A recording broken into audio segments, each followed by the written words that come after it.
Detroit Auto Parts is the official parts store of Redline Radio and home of our original studio. Now the home of Talking About Balls, the best show at Redline Radio. They have two convenient locations. East side, call 216-531-7373, or on the west side, 216-398-7373. Mention Redline Radio and receive 10% off of your purchase. Growing Wings Adult Services is the official sponsor of the old home for Talking About Balls, state-of-the-art Studio 2. Growing Wings Adult Services has over 7 years of experience with taking care of adults with disabilities. For more information, give Lisa a call today at 234-334-7547. Voted number one remote guest by all of America at Dynatech. Talking About Balls. We're here to tell you that Dynatech is the best. As testified by many satisfied customers, their diamond saw blades are the fastest cutting and longest lasting. Customer satisfaction is how they measure success. Their engineers are always available to help you troubleshoot and solve a problem on your job site. Dynatech is the only saw blade company recommended by the pavement marking manufacturing industry. Located in Elyria, Ohio, Dynatech is committed to being the top diamond saw blade company around the world. Their products include saw blades, abrasive blades, pavement marking blades, core drill rigs, core drill bits, high-speed gas saws, masonry saws, walk-behind saws, tile saws, other construction equipment. They stand behind their products with a warranty and customer service that keeps their customers satisfied and earns us the ranking of best in the industry. Dynatech.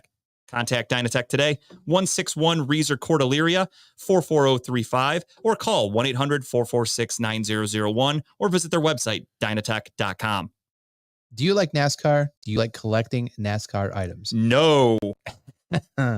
Give Pit Road Diecast a call today if you want to go and purchase those awesome looking cars to add to your collection. They specialize in all the current and past, living and dead, NASCAR diecast and or model car kits. For all of your diecast needs, call 216-355-2347, mention Redline Radio, and receive 10% off your first in-store purchase. If you want to remember the good old days where you had internet to do your radio show, throw it on a t-shirt. Call Incredible Keepsakes. T-shirts, cups, binders, keychains, you name it, Incredible Keepsakes can make it and customize it for you. The official merchandise provider for Redline Radio LLC and all the show hosts. Call 440-242-9648 or go to their website, www.incrediblekeepsakes.com. As Diane would say, cherished moments are made to last forever. Are you remodeling your bathroom, kitchen, need new windows? Need a new desk for two show hosts? I was just going to say that, sorry. but I'm so glad you beat me to it, because you know what? Wiggins Construction Home Improvement does everything you need them to do. Residential and or commercial. Give Will a call today, 440-731-7654. And of course, tell him that Team Redline sent you. I talk a lot of smack here at Redline Radio, and you know what I'm not worried about? Getting some bad juju. That's karma. But you know what is great juju? The band Bad Juju. They're the official band of Redline Radio, covering all your favorites from the 80s and 90s. To book Bad Juju, call Chad Moon at 440-458-0209. I'm going to jump ahead to this one because I love Ohio Wheelman Series. They race cars. They're quick. They're fast. I haven't watched them yet, but I did see a video last year when Dave was showing it on Facebook, and they look pretty fun. Premier Stock Car Racing Series in Northeast Ohio, Michigan, and Indiana. Redline Radio is a proud sponsor of the Wheelman Series. Remember, we are still looking for 2024 sponsors. No better way to get your company logo on some of the fastest cars in the state. Not to mention, local racers are some of the most loyal people when it comes to supporting our sponsors. If you're throwing some old rickety chairs out the window and one of them happens to hit the sidewalk and you put a crack in it, call ACS, Affordable Concrete Solutions, LLC, to come by and check it out. Call today, 440-714-1987, or give them an email, affordableconcretesolutions.llc@gmail.com. Is your car broken down? Can you not start it? Is it not running? Do you have a tire that's flat? Give Tuffy Auto Care a call today. It's more than just a slogan. At Tuffy, we stand behind our work and promise it'll be done right. Period. Or guess what? They're going to fix it for free. Tuffy is located at 649 Leona Street in Elyria, Ohio. If you're looking to put on a Bob Marley album and not get arrested for the things you're doing while you're listening to it, you're going to want to go to Puff and Roll Vape and Smoke Shop, all legal all the time. Your one-stop shop for vaping, CBD, and Kratom in Elyria, Ohio. Your favorite local smoke shop, located at 464 North Abbey Road. Contact them today at 440-444-4443, not 420. Ask for Dave or Dan when you mention Redline. You get 10% off your purchase. It's going to be getting cold here shortly. We're coming off a very hot summer, but is your AC not currently working? Are you afraid your heat's not going to work when the weather turns cold? And I'm going to power through that one because that's what we do here.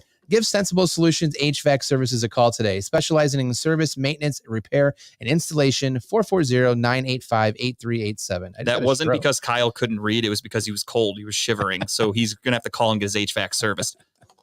All Pro Freight Systems, large order freight shipping located in Northeast Ohio. One call hauls it all. All Pro Freight System located at 1200 Chester Industrial Parkway in Avon, Ohio. Ask for Matt, 440-933-2222. They can haul away your old chairs if you want to get rid of them. If you're interested in advertising with the station, get a hold of Dave at 440-503-0828. For all of our programming information, you can go to www.redlineradiolllc.com. Check out Redline Radio LLC on social media, Facebook, YouTube, Twitter, Twitch, Instagram, and LinkedIn. Want to take Redline Radio on the go? Download the Redline Radio LLC app at the Google Play Store. Cleveland! This is for you! Talking about balls.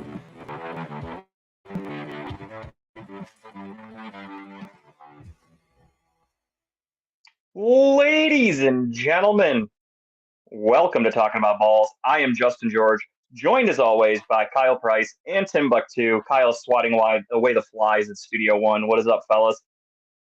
We got some bugs up in here. I don't know where they're from, but good, man. We miss you. You feeling better? Feeling a little better? I'm feeling great, honestly, compared to how I was feeling last Thursday and Friday. But I'm getting better. I just figured it's safer to just be at home.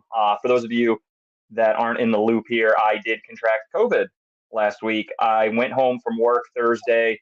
I wasn't feeling good all day. I texted Tara. I'm like, dude, all day. I'm like, I feel sick. I just ate lunch. I don't feel good. I'm getting exhausted for no reason. I sit at a desk all day. So I went home and she's like, you should probably test. So I did, and positive. So I took 2 tests last Thursday just to verify, both positive. I was fucking zonked all weekend. I fucking laid in my basement. I've been living down there. Kind of nice, actually. I binge watched a lot of TV, but I'm good. I'm getting better, slowly progressing. I just figured the CDC says do 5 days isolated, 5 days with a mask, which means doing a show with you guys, I'd obviously not be able to wear a mask. So I opted to take one for the team, and here I am in my home office. Not loving it. I love being in studio, but before that was after you came and spread it in the studio last Wednesday with us, but it's okay. Right. We survived. Yeah, I was wondering. I felt fucking good on Wednesday, okay? At least I was man enough to text you guys immediately to be like, hey, I was positive. Just want to let you guys know I'm a man. What's funny is on Wednesday or Thursday of last week, I came home from work a little early. I was like, I'm just not feeling great. Like, I was kind of like, blah, like it's not feeling it at all. So I get home and I'm resting on the couch and I'm starting to watch a show, and Jess is like, whatever, take some cold medicine, relax, because we had a lot of plans this past weekend. So I'm like, okay. And then I get a text from Justin. It's like, oh, by the way, I throw the phone at Jess. I'm like, oh, guess what? She's like, no, there's no fucking way you can get COVID. I'm like, well, I don't control it, but I mean, we'll try. But yeah, I tested that day. No, the next day, the next 2 days after that, and they were all negative. So it was just a little bug for me, but still, like, that sucks, man. I'm glad that it wasn't that bad. But hey, you know what? You love watching TV shows and movies, so I'm sure you had your fill of them right now. So I felt great the whole time, so I wasn't too worried. I thought about it, but I was just like, if I get sick, I get sick. I'm gonna do my regular shit. For me, this was my first time getting COVID since it started. I never got it. Did you have the back pain, the achiness, the soreness, or what was it? Just kind of like just tired? For me, I mean, it was the diarrhea last Sunday. I think we cleared the air that it wasn't food poisoning, because that's a huge side effect of this, is like stomach nausea, stuff like that. But I felt good. I felt really good on Tuesday and Wednesday. Like when we did the show, I was feeling fine, and then I woke up Thursday and I kind of had like I won't say a sore throat, but it was raw. Like, I just assumed, I talk a lot. Like, we do the show, I talk shitload. So I just assumed, like, I must have overdone it last night, whatever. And then, like I said, as the day progressed, throat wasn't really an issue anymore. It turned into just being kind of nauseous, and then very weak. Like, I could barely walk. Like, I didn't even want to get up to take a piss once I hit my basement on Thursday.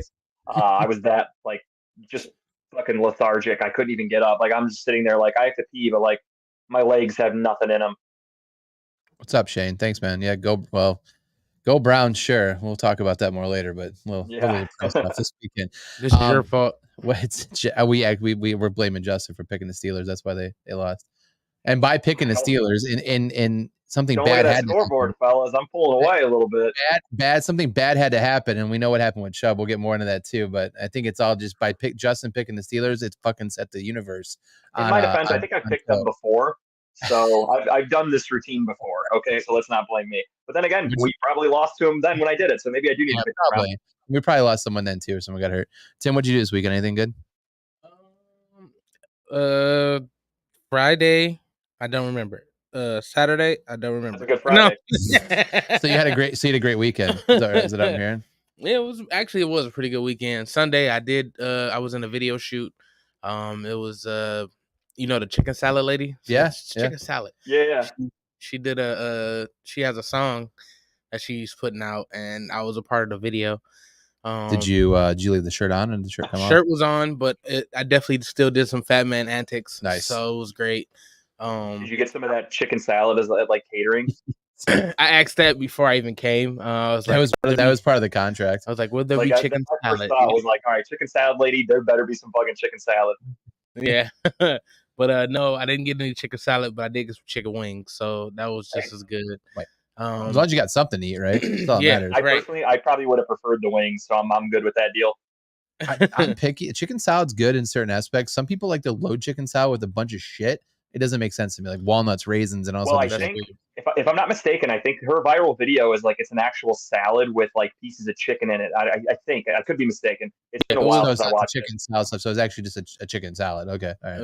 It's the actual salad. Got it. With a chicken in it. Yeah. So okay. I remember when that went viral because I'm like, what the fuck is this chicken salad this lady's going on about? And I watched the video. It looked good.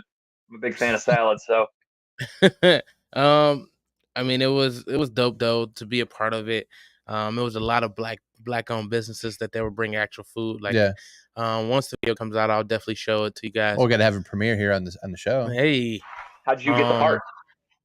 Well, the guy who was the director of the video, he actually was my guest on the show last week. Hey Bert Flex. Okay. Nice. He was the director. He had told me about it when he was here, so I said something to him on Sunday. I'm like, hey, y'all still doing a video shoot? He's like, yeah. And he sent me all the information. So I pulled up, met, like I said, a lot of black owned businesses for that do food. And it was kind of like a big, like, I don't want to say reunion, but I just seen a lot of friends and a lot of people I've ran into doing an entertainment, business. So that was pretty cool.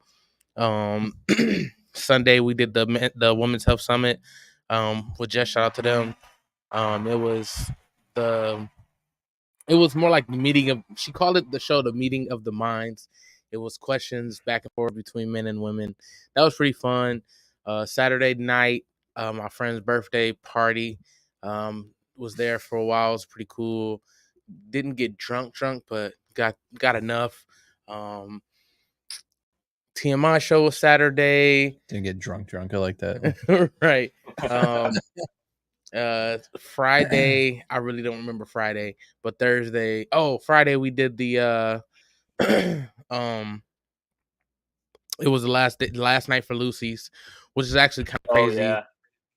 Because the cops came and shut it down. What? Yeah. Is that crazy? It was kind of wild. It wasn't that crazy. Like they came in at 2:45. Was it Jeff's show? No. It was after. Okay. That was after, yeah. So it was 2:45. And they just came in, like somebody had to come in, somebody had to complain, or somebody had to call or something, because like 2:45 isn't even that late past, Well, no, I mean bars can usually stay up to like what, 2 or 3. Yeah, people could be in there cleaning or something. Yeah. Right, 2:30, but they were still kicking it. I don't know. I think somebody told. Like I said, they was in there exactly at 2:45. Really? So yeah, they said you don't have to go home, but you get the fuck out of here. Well, basically. I stayed because I was the DJ and I didn't get paid yet, so I was just sitting there. Did you get paid? I did. Okay, good. I wasn't leaving. I didn't really care what was happening. Well, as long as you got paid, that's all that matters. They didn't really even ask me any questions. I'm sitting there right in front of the cop, and he's like, you work here? Just a DJ. Oh, okay, so you're waiting on your check. Absolutely. Yeah. Well, he knew. He's like, we can't get you. You got to get paid. So we understand that. How many people were there though? Probably like 15. maybe I mean, 20. for that place, probably was pretty packed. Yeah, 15, maybe 20. You know, they love me in there. So usually when I'm playing Fridays, Yeah. they get a nice crowd. So it was fun until they came. I mean, That's crazy. it was some guy in there randomly like, you get a charge, you'll get a charge. I just looked at him and was like, okay, whatever, bro. Like, So the cop was saying Yeah. that, or No, some some- random? I believe Wow, I think he might have been. I think he was the one complaining, to be honest. he was a narc. He's the Yeah, one, yeah. I feel like he was, because after that I didn't see him anymore. So Did he Probably come with in with the cops? yeah, Did he come in with the cops? I don't know if he came with the Oh. cops, because I was where I was Oh. at. You know, I can't see. You know, when they came Yeah. in and who all came in. I just seen like the cop came in. He flashed the stage. He walked up to the stage, hit the flashlight. When he walked over, like I was just thinking, like, okay, I was still playing music. So So you got a request there? You got to want me to play? basically, Play some NWA? What do you want? What do you want, man? right. I mean, shit, as long as they're not selling alcohol, coming straight from the technically they underground. could stay open. Yeah, I mean, I don't see why if you're not serving alcohol, you can't stay open until whenever. It's a business. Yeah, they right? own the building. If you're just playing music and they just fucking hide the booze for a minute, I mean, I'm sure they didn't, but still, just tell them like, hey, we're just Prohibition, hanging not out. Like, alcohol. Yeah, I mean, I I feel like don't know the laws. I feel like if you're not, you don't have to serve past 2:30, but you to people can still drink, Yeah, right? if I go up to the bar at People can 2:30 still and hang buy out. like, It's a privately owned business. right, if I go buy 2 or 3 drinks before end of the night, which we sometimes have done before, right? You buy another drink before the end of the night, Like, and people you buy sit a bunch around, of rounds. you sit yeah. around and you drink for until you finish your beer. That could take 20 minutes, take an hour to finish, right? You Right. bullshit when people like that's crazy to me. Yeah, Wow. but I just think they didn't want to fight it. I don't know. I didn't really get into it. I didn't really care. Do we know how Jeff's thing went on Saturday by any chance? Were you out there for that? I was not up there. Okay. I did go up there Friday, you know, while they were doing Yeah. their thing, and it seemed like it was okay. Yeah. Seemed like a decent turnout. Yeah, so. that's cool. His That's good. post on Facebook today didn't seem like it went okay. Yeah, he seemed a little upset. That Oh, He sucks. was angry in a post. Yeah. Well, I didn't see his post. So I'll go look at it maybe while we're shooting the shit. I'm sure it's. I mean, I never promoted anybody before. I'm sure it's not an easy business to get into. Trying to find people to get out there to set up Yeah, he events. was I mean, basically just it's bitching that like, tiring. there wasn't a lot of support, or he was expecting more support or something like that. I mean, he It has to messaged be me and I tiring. was like, dude, I'm like, I have COVID. I'm not leaving the house. I got asked to do a bunch of shit. I didn't even go to that wedding I was supposed to go to. Yeah. I That's didn't why leave you the get house. wink. I joke with Tara because next week her work, the last Thursday of every month, her work does like a social where they just let everybody get together. Some people bring their spouses, whatever. She's been trying to get me to go since she started, and I haven't gone to one. And she's like, the owners always ask, like people are always asking where you're at, and I'm like, oh, sorry, I can't do it. Tell them I got a draft. Or like I'm making up lies because I don't want to go. Yeah. And I told her I'd go to this next one, so I joked with her yesterday, and I'm like, damn, I had to get COVID the week I could have got drunk at an open bar instead of your fucking work thing. I'm gonna be healthy. Sucks. Wow. I'll look at it in a second. I see the names. All I knew was I saw the first initial. I knew where that was. But What am I looking at? no, we'll screenshot and send it to you in the group chat. Screenshot and send it to him. You'll get a laugh out of it. I'll talk about my weekend real quick. But no, this is hilarious. I could just pinpoint it. I don't have to read the details. As soon as I saw the Vegas and the initials, I'm like, I knew who that's about. So, Oh no. You'll see. So Friday. So my weekend was interesting. So Friday night, I didn't do shit, which is great because I've been looking to do nothing a weeknight or weekend finally. But Saturday I golfed at Hilliard Lakes. Not sure, Justin, if you golfed there yet. Hilliard Lakes over in Westlake. I haven't been able to golf in weeks. I'm fiending, dude. Yeah, it's a great golf course. I suggest it if you ever get a chance, get out there. It's a fun golf course. Challenging. I came home Saturday from golf and I literally walked into the house. I told my wife or told Jess, I'm like, I just want to get drunk. Let's go somewhere. So we went over to the Hydrant over there in Berea-ish right there. And yeah, I went there with you guys. It was packed. Like they had like a birthday party for someone. There had to be at least 60, 70 people in there. Their steak sucks. Yeah, Damn. well, I didn't get their steak, but they were slam packed. So we sat at the bar and just drank, watch Ohio State game. And what do you expect? What's the saying? Tougher than a $2 steak or whatever the fuck? Like you're not getting a prime cut of beef. By the way, boys, Viva Las Vegas. Didn't carry on. Sorry. There you go. I knew you'd get a kick out of that. Like I didn't have to know who. I saw that. Now that I see it, I remember reading that. But so we sat at the bar. We sat at the bar and we watched Ohio State game, and we met the owner of the bar. She just bought it 3 months ago. Talked to her for a while. Jared, my buddy Jared, who's in the MGA, he won $400 in a pull tab. So he bought in for $100. He ended up winning 467 total out of the 100 he put in. So He sat around, How bought much are drinks those for things? I've never played them. $1 a pull tab. So normally we go up and throw like 20 or 40 in just to rip them back. And Okay. I think we Oh, won. I think I seen somebody put that the bowl. Oh, that was like, Jess, yeah. yeah. Where she's like, we're not addicted to anything. It's like fucking mounds of like Yeah. ripped cardboard. Yeah, so Dave, well, we're gonna talk, but we're holding off. We're trying to catch our collective breath before we get into the Brown Steelers talk here. Our new thing is we start off and we just have therapy. We BS first before we get right into the sports. We're getting off our weekends before we talk sports because we know once we get into it, it's gonna be a shit show. I'd rather say I wanted to say I appreciate this, guys, because I usually don't talk about my week, even on my show. Like I was just talking about it. I have to force myself to talk about my week. So this is kind of awesome that I get it off. It's therapy Wednesdays, man. I like learning about what you guys are up to. I love it. I think people's lives are so fucking interesting. Like I have really weird thoughts, and like my brain thinks about shit like this of like there are other people who aren't me who are living totally different lives, and that fascinates the fuck out of me. Even like as simple as somebody like working at like the fast food place down the street. Like, what is your day-to-day life like? That fascinates the fuck out of me. I don't know why. Dave crazy. is hilarious, man. I need therapy from that game. I know Dave. I don't even want to start. I know you're baiting us right now, but I'm not going to get into it right now. I need massage therapy after that one. So Saturday night, we go home. We get home late, wasted. Right, get up Sunday, didn't do much. Then we had a concert. Went to Jason Aldean concert Sunday night in. I'm sorry to hear that. It's all right. Not your cup of tea, but we got there Literally. early. Literally not your cup of tea. We got there early. Hey, what's up, Robert? We pregame before we went in. It was fun. Place was fucking packed though. Country fans, they turn out. It was crazy. But we got there, and I'll be honest, he put on a hell of a show. I mean, it played 22, 23 songs, an hour. Oh, he tried that in a small town? He tried that in a small town, and it was successful. So, but it was a hell of a concert. Right? Yeah, that's him. The worst part of going to a concert at Blossom, what do you think it is? Getting the fuck out of there. It's leaving. You either have to leave the show early or you're fucked. Yeah, well, there's the issue. We left like right in the middle of the last song, but we got there early, so we were already like packed into the front of the parking. So you still can't move. Yeah, we sat still for an hour and 15 minutes, and we were arguing. I took a video of some dude. The dude, we were right by the walkway, so we video recorded a couple guys like getting carried by their friends, like stumbling. They couldn't hand up. There was a teenager fight that took place next to the car we were sitting in. I mean, it was a shit show, but yeah, we didn't get out of there. It took an hour and a half to even move. Wow. And finally we got home around 1:00. So Monday morning at work, I was dragging ass. I was just I can't even fucking concentrate. But no, it was a good weekend though, fun weekend. This weekend coming up, I'm going to Hocking Hills, renting a cabin down there. We're going down there for the weekend, so I'm looking forward to that. It's gonna be fun going Friday. We're back on Monday. So unfortunately, we're missing our friends. I'm missing our friends Oktoberfest this weekend, which sucks because I really wanted to go to that, but unfortunately, I'll be in a cabin. Hopefully, not getting kidnapped or killed by certain people. I guess because it's deep in the woods. Dope.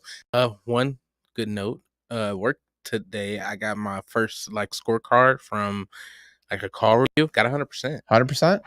You got that voice, dude. You got that voice, dude, man. You're a customer service dude. Like that's your shit for sure. You deal with people. You put people in a good mood. That's your shit. I just want to. I would call and listen to you. Just tell me how I'm a good person. Put me at ease.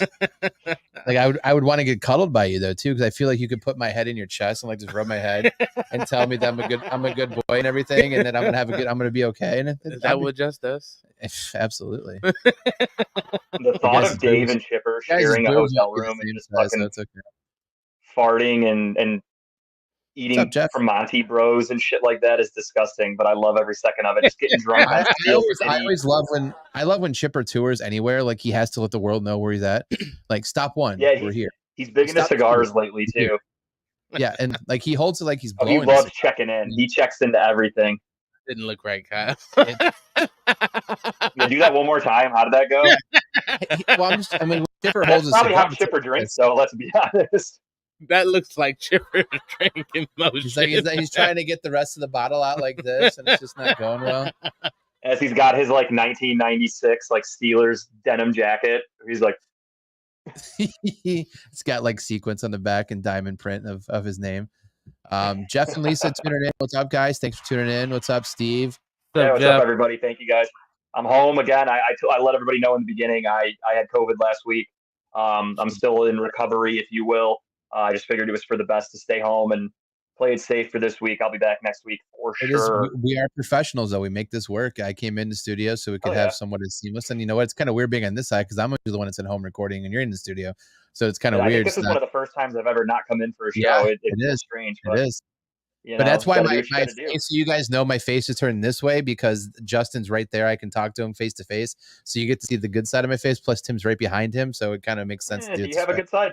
And sometimes. I Sometimes. honestly expected, like, if Kyle didn't say he had COVID, I would have been like, we're not doing a show this week. Oh, Tim's no, like- no, I agree completely. Tim's I was like, kind of need thinking about that. I'm like, sleep. you know, after that game, I don't even want to talk about the Browns. So like, we could have fucking That skipped this week. should have been our reason. Pretend That it should have been never our reason. Like, happened. due to our mourning of Nick Chubb's knee, we're taking the week off. So we Yeah, should. like we're not even acknowledging this week. Like fuck football, fuck sports. I don't care. That was Episode truly of silence. that was truly one of the saddest fucking nights of my life. So we'll get into it. But god damn, was It's that like, I feel bad? like we're living 9/11. Like, where were you the night that Nick Chubb lost his knee? Well, I was on the couch in disbelief is Like, where I was. It was worse than 9/11 for me. Like 9/11, like I didn't even really fly back then. I was like 12 years old, so that didn't affect my life. This affects my life, so I'm more sad about this. No offense to people that lost their loved ones, but that really didn't have anything to do with me. Nick Chubb, direct hit. Yes. We got Justin flip needs to flop, be on Steve. the left. Yeah, no, this weekend, now that I'm going to be healthy again, I actually have a pretty jam-packed weekend. I'm going to a concert on Friday myself. What concert? Saturday, I'm going to Oktoberfest, and then Sunday, I'm going to a bar with my father-in-law, and we're going to watch the Browns game. He knows of some bar that's by his house. They do. Saturday game? They play Sunday. No, I said I'm going to the Oktoberfest on Saturday. Then I'm going to the. Oh, I watch thought the you said game you're on going to a Sunday. bar inside. I was like, Yeah. No, I'm going to Oktoberfest. Justin's got that weird power. He sees into the future. He knows what's going to happen. So that's why. That's why he's winning. That's why I picked the he's winning Steelers last week. Julie, thank you for checking in. I thought you Julie, just had thanks. fog brain from COVID.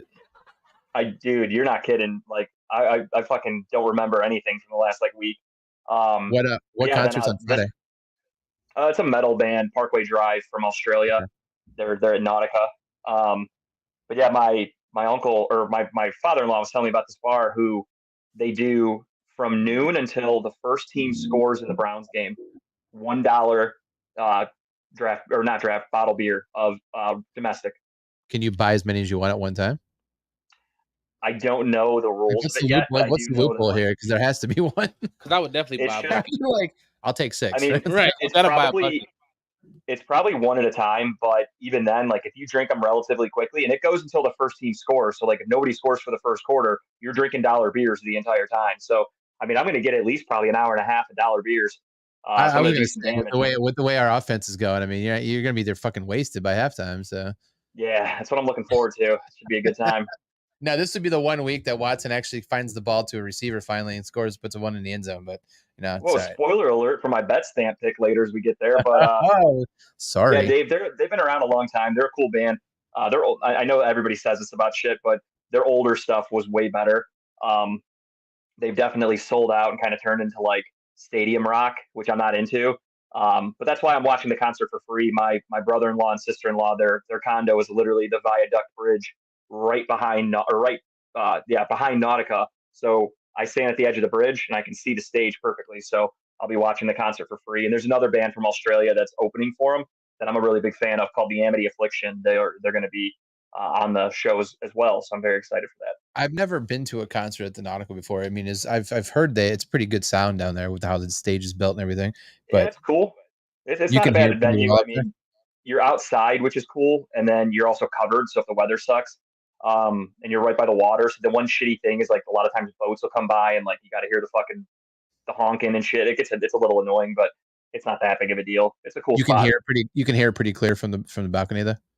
Oh, dude, I watched the concert from there last year, and it's basically like you're there. I'm honestly not that far away from the top row of the seats. Like it's not that far at all. Like you're basically in the venue. I've been on the balcony once because we were there before New Year's one year. I'm trying to remember. I think it is. You're right. It's really fucking close because we walked over there. It's a really good song by them. So they're from Australia. It's weird. The one dude in the band, like he loves American sports, but he likes Baltimore for some reason. So he's like an Orioles fan. He's a Ravens fan. And he wears Pittsburgh stuff sometimes, and they named a song Pittsburgh for whatever reason, and it is actually a very good song. That's one of my favorite albums of theirs too, Steve. I forgot what it's called, the one that Renegade's not your favorite Pittsburgh song? It's actually that song? No, the band's not called Pittsburgh at all, and the album's not called Pittsburgh either. I have nothing that I like of Pittsburgh other than the name of that song. That city sucks. It stinks. It's full of hillbillies with no teeth. Well, should we get into the depressing conversation that is? Speaking of, yeah, let's get into Pittsburgh. Browns and Steelers, ladies and gentlemen, played on Monday night, and what a night it was. Before we get into it though, what happened to Manning Cast? Like, I know they had played 2 Monday night football games. Did they just sacrifice Manning Cast for the next 2 weeks here because he doubled on Monday night games or Monday night games? Yeah, they showed the schedule. Manning Cast doesn't come back until like week 4 or 5 or something like that. Okay, I was so because I would rather have watched that than fucking Joe Buck talk. No, I think they're only scheduled to do like 6 or 8 games this year at most. So they already have the schedule out. I forgot what it is, but yeah, they're off for the next couple of weeks, which I was kind of pissed. I was thinking like, you got Deshaun Watson against the Steelers and up and coming Kenny Pickett, who in the preseason, everybody that's a fucking moron thought the Steelers were actually going to be a good team. And I kept telling everybody, like, I'm not buying this hype. And sure enough, their offense fucking blows. They're literally embarrassing. But I think hearing the Mannings talk about that game would have been fucking epic, except for the Nick Chubb part. When the Nick Chubb injury happened, and again, we'll talk about it shortly, but the fucking them filling the void of commentary for like 30 minutes or 25 minutes was my ears are bleeding. Like, they're just horrible. Like, I can't stand Joe Buck. I just, we can't stand Joe Buck because of the World Series, right? His fascination with Schwarber, the fact that he's just annoying as hell. I just couldn't stand listening to either one of them talk that night. I'd rather have turned it off and listened to radio talk about the game. It was just that bad in my opinion. I couldn't stand it. And honestly, like, I'm weird when I watch games. It doesn't matter who's doing the broadcasting. I listen for errors. I catch errors so easily. And the amount of times they fuck up, I watched obviously last Monday night. I watched this Monday night. Buck and Aikman, their errors are fucking wild, dude. It's just weird that like that's their professional job and they're still like not that great. I don't know. I'm a sucker, or not a sucker. I'm a harsh critic of commentators. I know everybody and their brother loves Troy Aikman and Jim Nance. I don't like Tony Romo. Tony Romo and Jim Nance. I don't like Romo as a commentator at all. I don't find him entertaining. I love Nance. Nance is a legend for sure, but I just don't understand the Romo love that when he first started coming up, everybody was like, oh my God, he's instantly CBS's number one dude. And I'm like, I don't know, he kind of sucks. Same thing with Joe Buck. Like, I hate hearing Joe Buck and Troy Aikman every Sunday at 4:00. Now it's every Monday. I'm stuck with them. I don't know. I'm fucking over those guys. They need to get some fresh blood out there. Who's the commentators on Thursday for Amazon? Who does those?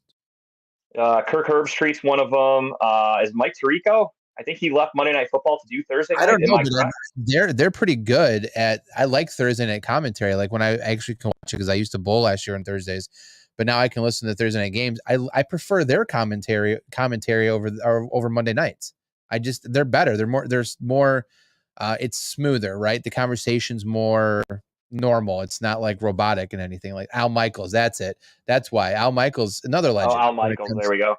Another legend right there, right? So, and that's your original Monday Night Football guy right there, right? So, I mean, it's nice to listen to him call a game, And I'm non-biased for Ohio State, so like the fact that Kirk Herbstreit is an Ohio State alum doesn't mean shit to me. I just think he's a really good commentator. I like that Kirk Herbstreit usually does like the main college football games, and Herbstreit's now doing Thursday Night Football. I think he is fantastic. I'm with you. Like that Vikings-Eagles game was kind of boring. Like it was. There was a lot of offense, a lot of scoring, but it was a pretty fucking boring game. Like, let's be honest. I think it was 0-0 like into the second quarter. It was a pretty boring game, but those guys kept it interesting. And like, I was never bored watching it because of them. Monday night, I'm watching my favorite team play my most hated team. And I found myself getting bored at times because I'm like, God damn, dude, Joe Buck just fucking sucks the fun out of the game. Yeah, it's horrible. And back to the Thursday, I like watching it because of the commentary, but I also love the Amazon Next Gen stats, like watching it on that stream, like how they highlight the players, the routes they're taking, just the different stats they put on the screen. That makes it fun to me. And I'm hoping at some point the NFL adopts that more into Sunday games sometimes. And then like you mentioned too, was it October 6th? They're doing the Toy Story. Is it the Toy Story game where they're gonna have all the entire game in simulcast? I forgot the date. It's a Sunday in October. They're doing a game in London. It's like the Jags against the Falcons or some shit. Right. And they're going to be broadcasting on Disney Plus a version of the game where the players are Disney or Toy Story character like lookalikes. They look like they're in the Toy Story movie. I don't exactly know how it's going to work, but I'm fucking excited for that. That's going to be fun. But no, but the next gen stat stream is amazing. I watched the entire game in that, just watching some of the stuff they're putting on the screen and the different highlights and stuff. But the camera angle to me is still weird because it kind of pulls back in a different angle. But either way, commentary Monday night blows. Kind of like the fucking Browns blowed on Monday. If we're gonna get into it, I guess let's just peel off the fucking bait. Really quick though, as a degenerate gambler, the Statcast thing is beautiful because when they're like in the red zone, I can look and be like, okay, there's the guy that I need to score a touchdown. I'm focusing on him, and they like highlight it. Like obviously, you can watch the game and you can tell like who a player is, but it just makes it so much easier. You can just follow their route the entire time. Right. But yeah, no, Monday night was interesting to say the least. The game literally started off with a pick six from Deshaun Watson. 50-50 on who you want to blame. Was an inaccurate throw, did hit Harrison Bryant in the hands. The tale as old as time here is if you're in the NFL and you're a receiver of any type, tight end, wide receiver, running back, whatever, ball hits you in the hands, you're expected to catch it. Harrison Bryant bobbled it. And then I think Minka Fitzpatrick bobbled it. And then Highsmith intercepted it, took it back for 6, literally the first snap of the game. Yeah.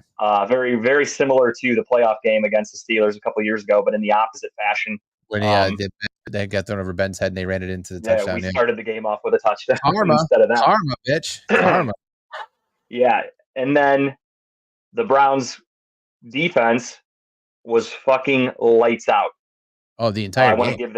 I want to give them credit to start this show. I mean, they had the one blunder with that George Pickens play. But shit happens. They were playing in fucking zone for that play. It's weird to me that they've been playing man the entire game. They were playing man most of the first game of the season, and the defense was lights out. They switched to a zone coverage, and what happens? Pickens blows it up right down the middle. Right? It's insane. Well, that was you got to give credit to the Steelers on that one. They ran that play beautifully because the Browns were trying to get to Kenny Pickett. He had plenty of time. So initially, the Browns, obviously, they wanted to get pressure and make Kenny Pickett throw a shitty ball. And then in the zone, you're going to have bodies everywhere to pick it off. Don't give them a lot of time for the route to develop. They played it beautifully. They blocked our guys. We didn't get any pressure. Kenny Pickett had all the time in the world. Pickens ran his route, got wide open. So it was just really good. It was a good play call by the Steelers. They guessed right, I guess you could say, and the Browns guessed wrong. So, that's going to happen. I'm not upset about giving up that touchdown. Like, my buddies were trying to bust balls because I ripped them for the Aaron Rodgers week.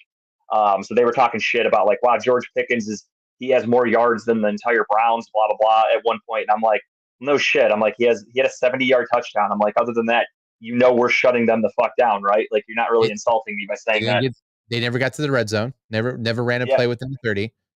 I mean, if anything, it just, for me, that shows everything I've said about Kenny Pickett. It's coming to fruition. That guy sucks. He was overrated as fuck. Even last year, this is what I didn't understand from Steeler fans is they really kept hyping him up and they were winning games, but it wasn't because of Kenny Pickett. If I'm not mistaken, he ended the year with more interceptions than touchdowns. That's not a good thing. His arm strength is questionable. His accuracy is very questionable. His pocket awareness is terrible. His hands are small as fuck. That has nothing to do with like anything else, but I just wanted to throw that out there because I like saying it. But he looked like shit, and like the Steelers were infatuated with this guy. They really thought I know the Renegades, at least those guys were hyping up the season as like 10-11 wins is realistic, and it's like, guys, what the fuck do you watch on Sundays to say that? Like if my Browns came out and looked like that for 2 straight weeks on offense, I'd be like, dude, we're fucking done. I know the offense looked like shit on Monday, at least passing wise, but our run game looked good. Nick Chubb was dominating until he got hurt. Jerome Ford put up huge yards. He had huge chunk plays. I'm not worried about the offense at all. They had an off night passing. That's going to happen. What are you going to do? They should have won that game by double digits. Inexcusable to have 2 turnovers resulting in instant touchdowns from the defense. You can't have that. The fact that we let them score 14 fucking points via the defense alone, and we lost that game after shutting their offense down is crazy. I tweeted it way before the game is even at the end. And just because I had a weird feeling, and I was like, It's rare that a team has 4 turnovers, 2 of them for touchdowns, and win a game. I just kind of knew that, like, even overcoming is going to be hard as fuck. Yeah. All you got to do is protect the ball. What do? We don't protect the ball, and we lose the fucking game. We didn't protect the quarterback either, though. Yeah, Like, that's the other no, topic. not at all. Me and Tim were talking about before we got on the air here, and it's like we've always touted the offensive line of the Browns as to being the best in the league. It was one of the best in the league last year, one of the best in the league the year before that. This year so far, I know it's only 2 weeks, but they are at the bottom of the rankings. They're grading out horrible right now. The fact that Jedrick Willis, that fumble that Watson had, that guy went on block, ran right around them. Highsmith did not get touched on that fucking play. No. So I don't know. I think Jedrick Wills looked like a bull. What are they called? A mastador or whatever. Yeah. He fucking like Olayed and just let him go by. This way. Come over here. Yeah. Literally, that's what it looked like. I don't know if we need to have like a coming to Jesus moment here, but the line's not blocking well for Watson. It looks like they don't know how to block for him, right? He had 6 sacks on him. So really quickly, I don't want to defend the line, but I kind of will. Okay. Deshaun Watson gets sacked at a very high rate leading back to Houston. Excuse me. And he's usually responsible for like 30%, 20 to 25% of those are his fault. He does get sacked at an alarming rate. But again, that's just part of his game. That if you look back at his days in Houston, same thing. He got sacked a ton. He holds the ball a long time because he likes to try to develop big plays. He likes to wait till the last second to try to find something, and it bites him in the ass sometimes. Sometimes it works, sometimes it doesn't. So the sacks they're gonna happen. Like this Sunday, we'll talk about it later when we preview the game. But Tennessee's defensive line is good as fuck, so expect them to be in the backfield a lot.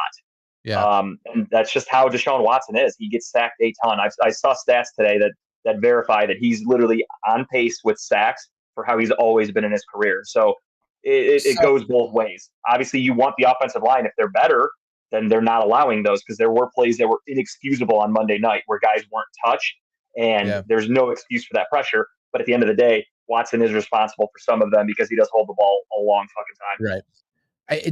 Agree or disagree though that the line this year is not what the line you see. It wasn't what we had last year, the year before. Something's not 100% there, and I don't know what it is. I get it. We have a rookie right tackle, and I get that we have a left tackle who we're not very sure on. Right? We all agree that he's not good, right? Or he's not great. So I'll give him a little bit of credit. The Bengals game, both defensive lines we've played so far have all Pro Bowl defensive ends on them. So these guys are going to get there. Same thing with Tennessee. I mean, we are in a fucking war for the next few weeks because I don't know if people have looked that far ahead on the schedule, but you better beat Tennessee this week because you have Baltimore and then San Francisco right after.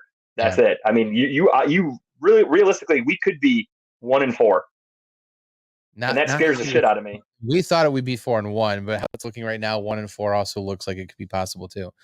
But I mean, the one good thing is I think our defense is good as fuck. I'm going to give them a lot of credit. The San Francisco game, I think San Francisco is one of the best teams in football, the way they're playing. I think they're going to eat us alive. I don't think we'll be able to keep up with them. They just Purdy, man. Baltimore, I mean, it's Kyle Shanahan more than anybody, but if Purdy's helping. I just think that Baltimore is a game, I mean, we'll talk about it next week, but I think Baltimore is a game where we could win that game. I think our defense is that fucking good that if we can just shut down Lamar's running, I'm not worried about their wide receivers whatsoever. And their defense is good, but it's not great. They have a weak secondary. So that game, we'll talk about it. But I mean, if we're 3-2 after first 5, I'm very fucking happy about that. So let me ask you, I know you've huge Watson fan. You wanted him here. You called for him to be here.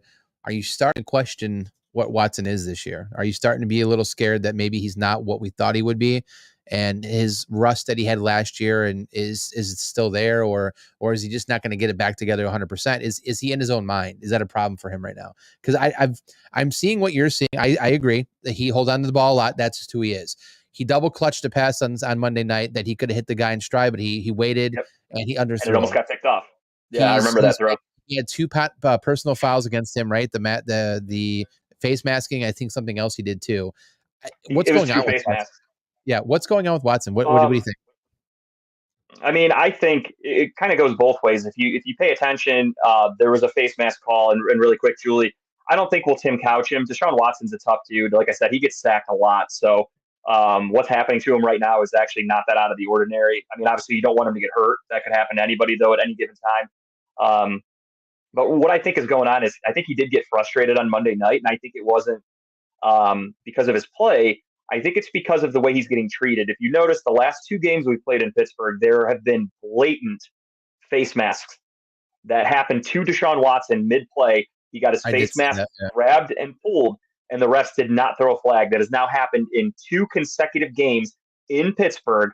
And at that point, to me, that I call it conspiracy. It makes me think that these refs, and I don't want to, I'm allegedly, I'm throwing that out there so there's no lawsuit. Am I putting a tin hat on? Is that where we're going down the rabbit hole now? No, but think about it. You've got these old white guys that make up majority of the referees in the NFL, and there's this young black guy with these clouds over him. Maybe they're going, "Hey, fuck you! I'm not giving you that call." I don't. It might not even be because he's black. Maybe it's just because of the allegations against him that these refs are like, I didn't see it. Because I mean, it was fucking blatant. He was on like the 1 yard line. His face mask is twisted to the left. His whole head spins around. He looks like fucking Reagan from The Exorcist. And the ref's like, and you see the ref behind him literally just staring right at him and goes, I didn't see anything. That was the play. They didn't call that, but they called the holding back on the 1. That's where they called the 2 penalties. Yeah. Well, they didn't call that one. They just called the holding. So they blatantly ignored that one because he's on the ground like this, like, pointing to his mask like it was nothing. Fucking ridiculous. Yeah. So I think that's what leads to his frustration. And then there were other times where, like, I mean, it obviously happened in the last play for us offensively, but you had that play where blatantly, clear as day, Stevie Wonder would throw a flag on the fucking hold on DPJ. And the ref in the clips is literally staring right at it. His job is to watch their hands and to watch to see if there's a penalty. And he has both hands pulling his jersey, and you see the shoulder pad because he's getting fucking ripped so far, and the refs didn't call it. Yeah. And Joe Buck, that's the other thing. Joe Buck's like, the refs didn't see anything there, so we're going to end this one in Pittsburgh. Like, they don't even act like they're fucking watching the game. So many still frame photos of that hold, like from different angles. Like him from one side, you could see he's pulling down on the left. The other side, you see both hands right there pulling down. You saw his shoulder pads coming out of the top of his jersey. Like, there's so many pictures of it. Do you think the NFL called Cleveland on Tuesday and said, "Oh, we're sorry"?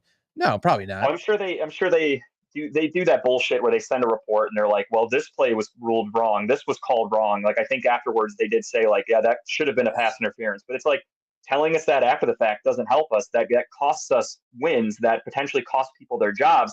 And I think little things like that add up to make frustrations for Deshaun Watson and for everybody. Think about Monday night. You have Nick Chubb get that gruesome injury, which we'll talk about it more. But for me, that's the worst injury I've ever seen live. And for Cleveland, Tim hasn't seen it yet. By the way, he doesn't want to see it, but he didn't see it happen. He didn't see a picture, nothing. Dude. It's crazy. I was on stage. That was horrible. Then you get the no call face mask for Watson. Then you have the 4th down run for Watson where he goes forward. They give us the first down. All's well and good. And then the refs go, no, never mind. It was a fumble, and they recovered it. That one, I need someone to explain to me, like I'm a 5-year-old. How does that even happen? How do you go and challenge for spot, but yet come out of that challenge saying, well, you turned it over? We weren't even talking about that.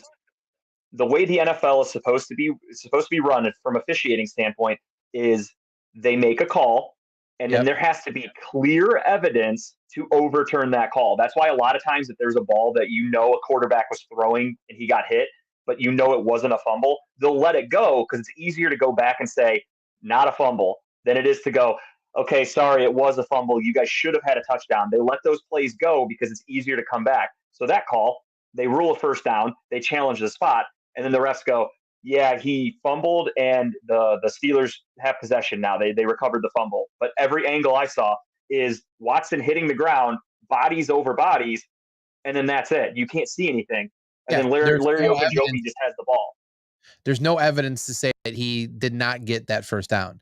And that's the only thing you're looking for. It's like having a warrant to go look in someone's trunk, but you open the glove compartment and you're like, oh, look what we found in here. Like, that doesn't work that way, right? You just can't the way the NFL is supposed to be done from the officials is clear evidence, and there was no evidence for that. Like, that was a bullshit call. But whatever, it was 4th down. Maybe he did fumble, and they could even call it short because of where he recovered the fumble himself. So it is what it is. But it's like, that's more bullshit that they did to Watson. So they reverse his first down. They don't call the face mask. Nick Chubb gets hurt. They're not calling the pass interference calls. Like there's blatant shit happening, and I think Watson's getting frustrated and pissed off about it, and I don't blame him. So you think Watson? Then you've seen this week he comes out and has a little more pep in his step. You think he actually puts some good numbers this weekend? We'll talk about it later because I have some thoughts. But right now, to your initial question though of what's up with Watson, I'm on a fence right now. I don't know who to blame in that situation because I love Deshaun Watson and I love Kevin Stefanski. I don't want to blame either of them and be one of those guys, but I won't. It's not even blame. I'm worried that Kevin Stefanski's offense is just not a good fit for Deshaun Watson because that happens in the NFL. There are players that just don't fit systems. You could be great on one team and suck on another because the system just doesn't suit you. If you go back to Deshaun Watson's best year or even his great years in Houston, they were a pass heavy team. They went deep. DeAndre Hopkins, you had Will Fuller, you got Brandon Cooks. They had at one point, I think he had Arian Foster as one of his running backs, if I'm not mistaken. David Johnson was his running back. He had good, quick running backs who caught screenplays. They were not a run-focused team like we are with Nick Chubb, and their offense was not a quick, precise route running offense like we run. Our routes are crisp as fuck from our wide receivers, but Watson was better suited for fucking go. Like, let's run it. Let's down the field. Offense. That would make sense why he holds the ball so much. Yeah, and that's the thing too. That was my next question. Thanks for leading to it. Is just the fact that you're starting to see a lot of rumblings, local talk shows, news media talking about the fact that Kevin Stefanski's that seat that we thought would be warm this year is getting warmer quicker. And coming 1-1. I hate to say it. Yeah. Go ahead. No, I'll let you finish.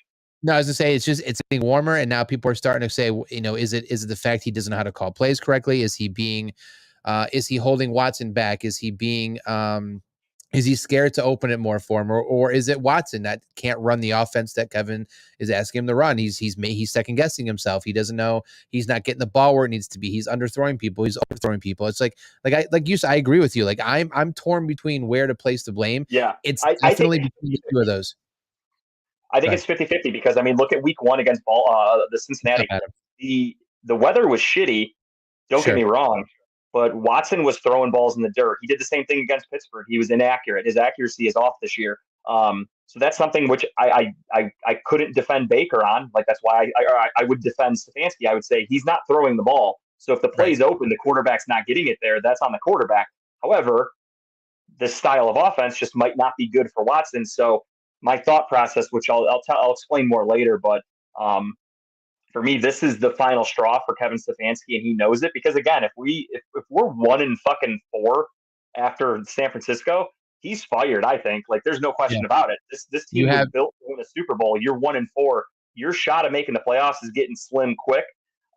So he knows that, and with Nick Chubb going down, I hate to say it, could be a blessing for Deshaun Watson because we're not going to run our same offense. Jerome Ford is not that dude. He is not Nick Chubb where you can hand the ball to. So Stefanski needs to open up the playbook. Giving up play calling week 3 it's not going to happen. I wouldn't even waste my time saying that. We're setting our ways. That's how we are as a team. We've put a lot of time and energy into the way the coaching tree is set up.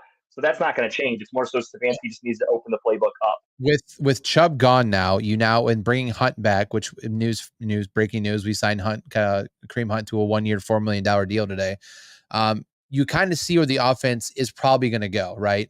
Ford and Hunt are virtually 1A, 1B kind of type of players, right? They catch balls out of the backfield. They're quick runners. They can get the ball in open field. They can break tackles if they need to.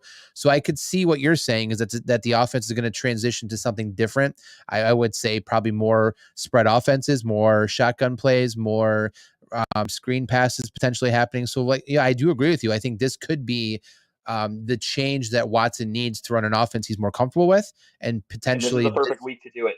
Yeah. So I'm curious to see what happens, but I do think that after 2 games, a lot of questions. This is not the offense we thought. This is the defense we thought we'd get. I'm beyond ecstatic. Better than what I thought we were going to get. I am. By the way, who the fuck told Delpit to show up these first 2 weeks? My God, that boy is all over the field. I tried to tell people after we drafted him. I was with my buddies. I'll never forget it. It was the second round of the draft in Tennessee. I was with my friends. We were eating at a diner. and we were watching the draft because we didn't like the setup, so we were watching the draft elsewhere. We took Grant Delpit, and I was like, holy shit, what a fucking steal! That dude was probably a top 15 pick, maybe higher. If he would have stayed healthy at LSU, he had some injuries that cost him most of his junior season before he went out and they're declared. So that's the only reason he fell to us in the second round. And then obviously he came to the league. He tore his Achilles, I think, his like in training camp his rookie year, missed the entire season, and then he's just been. I mean, it takes. I've always said from an Achilles injury for a position where you have to run a lot, you're probably looking at a 2-year recovery at least. So now that Delpit is fully healthy from all that, you're seeing what Grant Delpit was in college at his prime, why he could have been a first-round draft pick, and we're just getting to reap all the benefits of that. So it's amazing. I love seeing it. I'm a big fan of him. Emerson out there, just those guys are everywhere, right? Making plays. Yeah.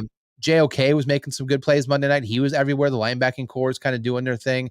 Kudos to Jim Schwartz. I mean, he's working with these pieces, and he's getting more out of these guys than we ever expected from our previous regime. But obviously, that's because Joe Woods was a fucking bum and should have been fired a long time ago. Well, someone today on the radio was like, he in practice, he promotes celebration. Like he says, you make a big play, go celebrate. If you're making big plays and you're not celebrating, then you just loaf around. I don't like that. You make a big play, celebrate, throw your hands up in the air, go run down to the end. Celebrate as a team. They were talking about that on the game on Monday night. They said if you're caught on camera or on tape not celebrating with your team, then like you're going to hear about it. They want every fucking person on that field to celebrate. Right. And I love that. You can see. I hate to use the word because I'm a mid-30s white guy, but there's a lot of swagger on that defense. I hate saying that word. I hate it. Timmy, say it right. No, I got to go swagger. You can't say ours. You can't say ours. Swag. Oh, you can't. You don't even. That's it. You can't even finish, man. Swag.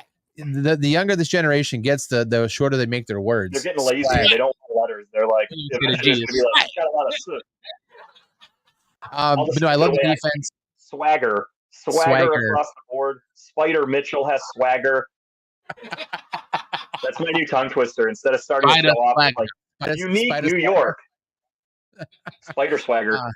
So defense is ranked second in the NFL right now, only behind the Dallas Cowboys, I believe. If the efficiency, I saw that today.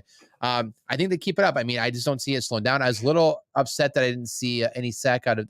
Did he get a sack? Did Miles get a sack on Monday? I didn't see one. He did not. He did bring down Kenny Pickett when he threw that like weird underhand because he fucking panicked.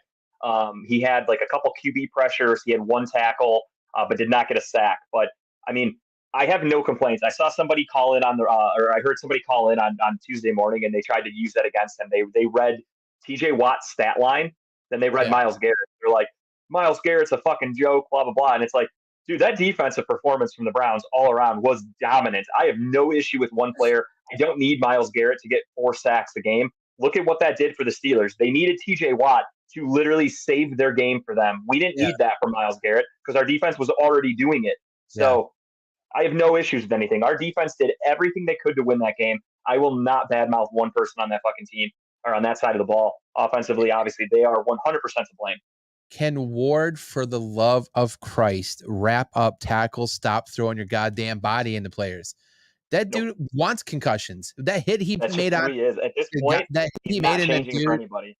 I forget who he was. Was it tight end, 88 on the Steelers or whatever, where he got laid out, and that's where they caused he knocked it out and they fumbled. Yeah, and that went into the was that the one that went into the ball, the hot potato ball, where no one wanted it and everyone was just getting tossed around? Delpit scooped it, and then he fumbled, and then the Steelers didn't want it, and then it just fucking everywhere, dude. That was ugly. But he laid his entire body into him in the slow motion. You saw the Steelers player kind of like freeze up, like he just got knocked the fuck out, and then the ball went loose, obviously. But just wrap up, man. Like, you're gonna get you already have 4 concussions. I get it. Get out to the player that he is, but it's concerning, right? That he still does that. But, oh well. Yeah, I mean, key to the game: protect the fucking football.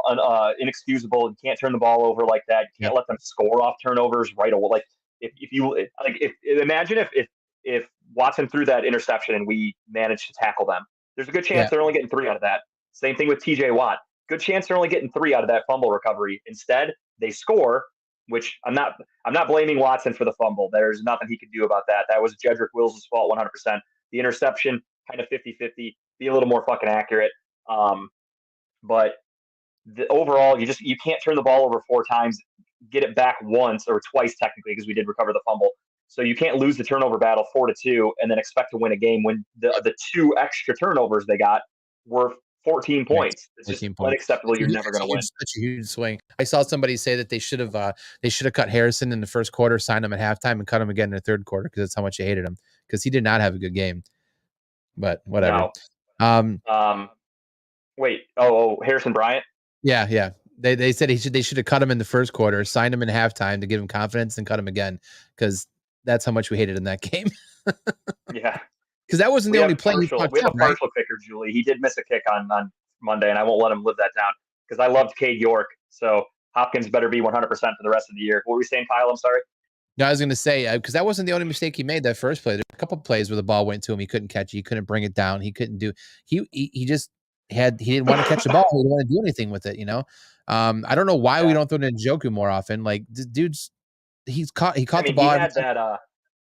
We had a penalty, and we ended up being, I think it was like a 1st and 17 or something like that. Yeah. And little screenplay dump off to Njoku, and he got like, I think it was in the 4th quarter, and he got like 20 yards out of it or something like that. That was a huge chunk play. Why are we not throwing the ball more to him? Like, I don't understand why his catches are always like 3, 4, 5. Like, I don't get it. Like, get him the ball more.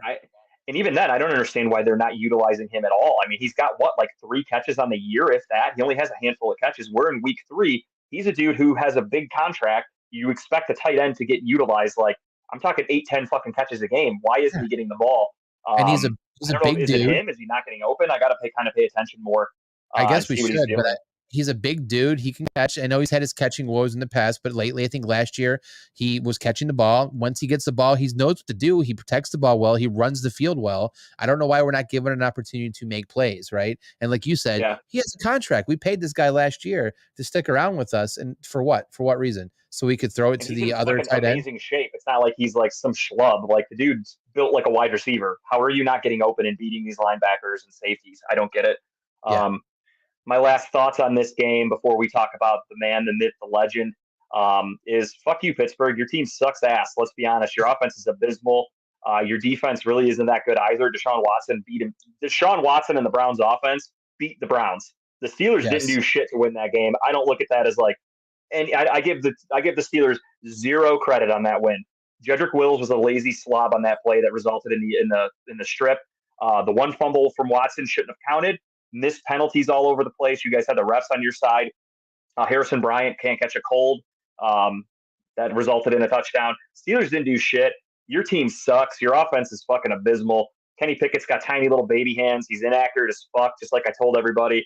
I love watching this. This is the year you guys do not go 500 or better with Mike Tomlin. I hope you fire him because he's the best head coach you guys have had in a long fucking time.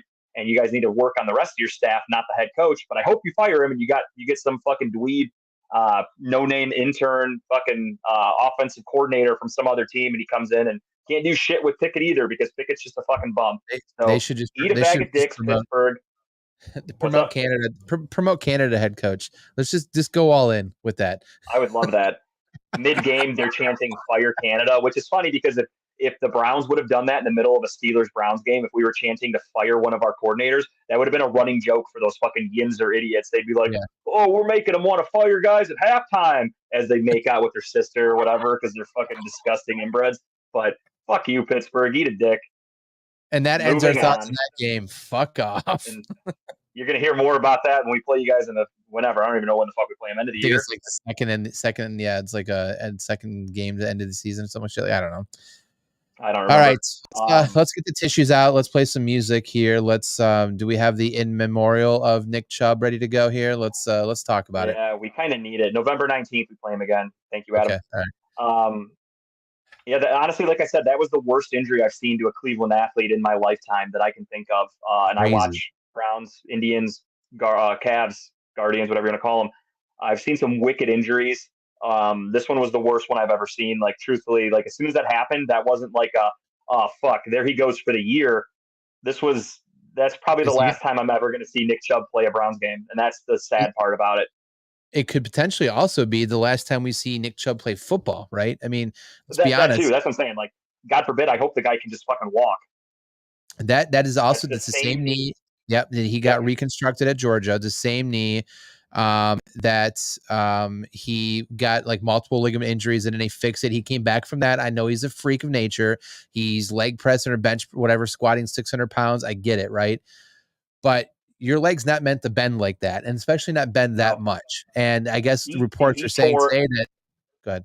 He tore everything: ACL, MCL, PCL, BLT, TLC, TRL. He fucking tore anything with an L in it. It is gone from his fucking knee. Tim's falling off the chair over here. Well, they're saying that he could potentially need multiple surgeries on that knee, like the first surgery going in to fix the tendons, and then they got to see how it heals. They might have to go back in and redo it, which is crazy to me. Like they said, they're going to have to wait a couple of weeks because obviously, like for an ACL type surgery, they usually have to wait till like swelling goes down and shit before they can operate. So they already said it's probably going to be a week or so till they go in and perform the surgery, and then after that, in a few months, they might have to perform another surgery. Which, I mean, that we're talking more likely again. I know wishful thinking would be that he'd even come back to ever play, but there's almost no chance he'll be playing in 2024. No, I think the last one they've seen of Chubb in a Browns uniform. He does play ever. I wish him the best. The Browns are not going to invest in him. I hate saying that because this really does bring up the conversation of how much is a running back worth to you, right? The Browns are not going to reinvest in Nick Chubb, right? They can see the writing in the wall. He's done after, I think next year's his last contract, right? Next year was the last contract with us, his end of his contract. I have to double check, but I feel like, unfortunately, this is going to end. Fans are going to be mad because they don't understand, but it's going to end with an injury settlement. They'll pay him to basically to retire. Yeah. It's sad. I hate that that's how it's going to end. We were talking with our friends during the game on Monday night, and our friend Greg, friend of show, he's the one who said, it sucks, but running backs are a dime a dozen. They're replaceable, whatever, which is true. However, there are a handful of running backs that are huge and important and next level. And Nick Chubb is one of those guys that when you look at the Browns offense, the first player you think of, if you're a defensive coordinator, the first person you're coming up with a game plan for, your main focal point is Nick Chubb. And I'm not just saying that because I'm a Browns fan. The dude is literally arguably the best running back in football. Yeah. He's up there with Christian McCaffrey, Derrick Henry when he was in his prime, Saquon Barkley when he had his great year. Like there's only a handful of guys that are game-changing running backs, and Nick Chubb was clearly near the top. And it's a fucking shame that that's how it ended. Dirty? You think it was a dirty hit? That was going to be my question to you next. Let's talk about the hit. Because, I mean, you go back and you watch it. I've watched the play a couple times now. There was no head wasn't lifted. Nothing was even like trying to wrap around. And I get you don't go high in Chubb, right? You go high in Chubb, you get trucked. I understand that, right? You want to go low, but you don't throw your shoulder into his knee. Like you went right for the knee. There was no trying 100%. To go for the thigh. There was no going for the midsection. If you were trying to just throw your body at him, you throw your body at him, right? But you don't go low like that. And I honestly think that maybe it wasn't like, hey, I'm going to go and do this on purpose, but you threw your body in to hurt him. Your goal was to hurt him, I think, but maybe it wasn't to blow his knee out, but you were definitely going in there to try to hurt him. And it looks to me it is. And he'll never admit to it. And of course, now Minka Fitzpatrick has been known to make dirty plays. That's not the first time he's targeted somebody and like headhunted, if you will. But the way that hit was like, there are a lot of ex-NFL guys that came out and they're saying basically like, that's a bullshit hit. You don't do that. When you see a guy engaged like that, you don't go for their fucking knees. You can go for their hips. You go for if you want to hit him up high, that's fine because he already had a dude on him. But you don't go for the knee when the guy's basically defenseless. If he's running full speed and you go for the legs like that, totally understandable. That's a normal football hit. When he's engaged and his leg is locked like that, you fucking smash into it. That's just a dirty play. Yeah. But that's what I'm saying. Like there was no sign of him coming in with his arms out, like trying to like wrap. None. His arms were tucked. He was a fucking torpedo. You kamikazed yourself into that knee, and that's forever going to be the image right now. But it is what it is. Nothing you can do against it, but absolutely fucking dirty. I hope next game someone takes his fucking head off. And he's over there laying on the ground because wasn't he the one that's laying on the ground too, like his head hurt or some shit like that? Because he got a chest injury. He came back in and played a little bit, if I'm not mistaken, and then he left. He was ruled for the game with a chest injury. But either way, I mean, I think it was dirty. And what's fucked up is like, I don't want to. Again, this is all alleged. I don't want to accuse anybody of anything, but every time you talk about the Browns to Mike Tomlin, his number one thing he says is, when you talk about the Cleveland Browns offense, the main thing is Nick Chubb. Nick Chubb's the this and that, and then all of a sudden they got a dude that's fucking taken out his knee, career-ending injury probably. And to me, that's like fuck you. That like makes me think of Bountygate. It really does. That like Mike Tomlin told his defense like take Nick Chubb out of the fucking game at all costs. And he was lighting him up until that point. He already had 60 yards. Easily the best running back I'll ever see in my lifetime, I think, for the Cleveland Browns. Done. I mean, more than likely, that's it. Yeah, I think it was dirty. I agree, Julie. He went in there at the knee specifically. Yeah. What happens when you go at somebody's knee in the NFL? 99% chance you're going to fucking blow their knee out. I mean, that's just it. Yep. And no, and you know what? I wonder if Chubb, I would love to give Chubb's thoughts on this, but Chubb's never going to say anything. Chubb's one of those players is like, you move on with life, but I'm wondering if he'll come out eventually and say, yeah, I feel like that was kind of blatant. It was kind of, like you devote your, what's in your underwear to a Chubb too. No, I do feel bad. Mike's got his jersey on the wall. All those cards are on the wall are all Nick Chubb. So, dude, hey. Honestly, I love Nick Chubb so much that I respected him by never buying Nick Chubb items. I have one autograph from him that I got in person, but I never bought his jersey. I wouldn't buy anything related to him because I like him and Myles Garrett so much. I don't want to risk ruining them with my jersey curses. So do you buy one now? No, I mean now I can. He's gonna be. It's like my Joe Thomas I wore last week. He's now a retired player basically, so I can start wearing it. That's exactly what happened is that they couldn't do anything to Joe Thomas, so they said, let's go to the next best Brown. Boom, Nick Chubb. Bullshit. That's like Final Destination. You can't jump the order. We don't make the rules, man. You just happen to play in the gray area. I follow the rules to a T. But no, man, unfortunate. Honestly, the worst injury I've seen. Just gut wrenching. I truly like. I couldn't really wrap my head around what I was upset at on Monday after the game ended. I was pissed off that we lost, obviously. I wanted to fucking go crazy and like be mad about that. But then I just kept thinking like Nick Chubb's done. Like that dude's never playing again for the Browns. I was devastated, man. It sucks. And you know what? I'm really happy to see it. It took a while, but one thing I was happy to see is the fact that, like Greg said, running backs, you can replace them, right? I was glad to see Ford get going, right? I was a little nervous because Ford looked really good. He fumbled in the first game. He looked a little spotty at best when he came in right after Chubb got hurt, but then he started getting a groove. He started getting going. He started pounding that ball up the middle, getting some extra yards. Not like Chubb, but he was still getting himself out there. But that one play he made where he broke around the right end, he circled back around and came back. Scored. He deserved that touchdown so much. Man. I felt so bad that he felt like, what's his face last year? He was too tired to come back on the field, so they gave it to Pierre Strong, but it should have went to Ford. But he caught a touchdown earlier, so he's good. But you know what? I think he's going to get more confident each week that goes on. I'm glad that I think the report came out today that even though we signed Hunt's going to be the backup. It's going to be a tandem between him and Ford. I'm glad Ford's going to be like a 70-30 split. I think you're going to see Chubb. I don't know if Ford is meant for the tight situations, the 1 yard pound kind of plays. I think that's when you'll see Kareem Hunt. But we'll see. I mean, I trust what they're going to do. The only thing I can say about this injury, it's a shame. I'm going to miss Nick Chubb. That's why we named this episode The Chubb, because it's our way to pay a little homage to him, because I loved him as a player and as a person. He seemed like a really great dude. I'm devastated by it, truthfully. But the only thing I can hope for is that he was such a good teammate. It seems like this gutted everybody on the roster, and I hope that they dedicate the rest of the season to Nick Chubb, and this puts a little fire under everything. I wouldn't hate Dearness Johnson. Obviously, it's not going to happen now. He is the backup in I just looked it up the other day, too. I forgot. He's in Jacksonville. I think he got a touchdown, too, over the weekend, so they used him too much. We're never going to get Dearness Johnson. He's backing up ETN? He's behind ETN right now. Okay, all right. I didn't see that signing. I guess I missed that. But Dearness Johnson's been with the Jags, so he's not going anywhere, unfortunately. But Kareem Hunt, I think it's a good signing. We brought him back today, like Kyle said, 1 year up to $4 million, filled with incentives. They haven't come out yet, but I know that's what that means when it says up to $4 million. So we'll roll with it. This is for all those Browns fans out there that bitched and moaned about not giving enough handoffs to Chubb. I mean, it's ironic. There were people on Monday night that in the first quarter, their Facebook posts are fire Stefanski. He doesn't give the ball to Chubb enough.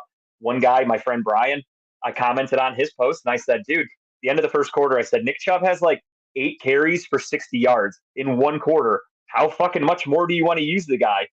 And then about 10 minutes later, he blows his knee out and will never run again. Yep. So I guess we found out the limit.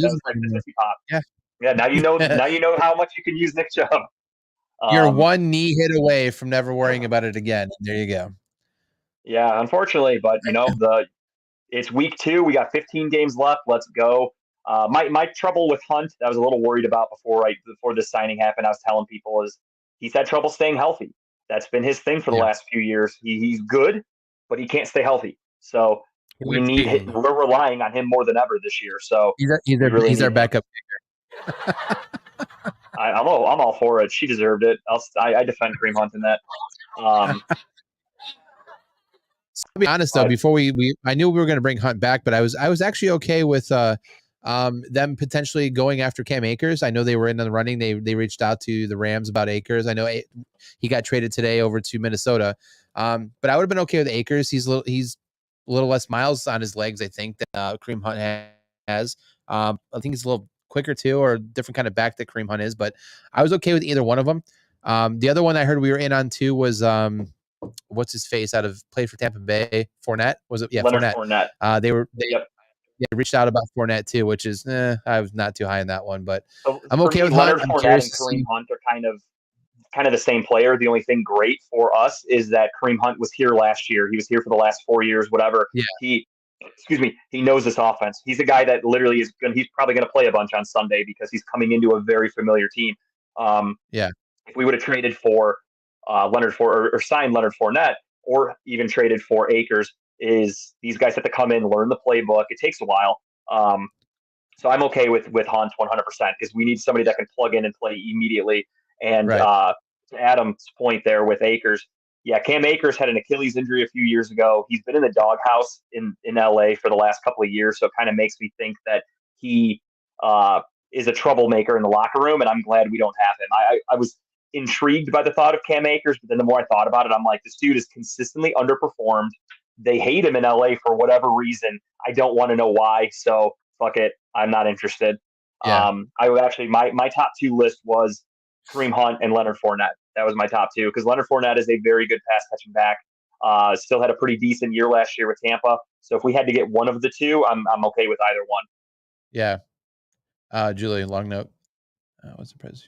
She said, as a friend noted, what you thought they could do, we thought they could just go after Batman and the rest of the Justice League wouldn't be coming. Welcome back. Absolutely.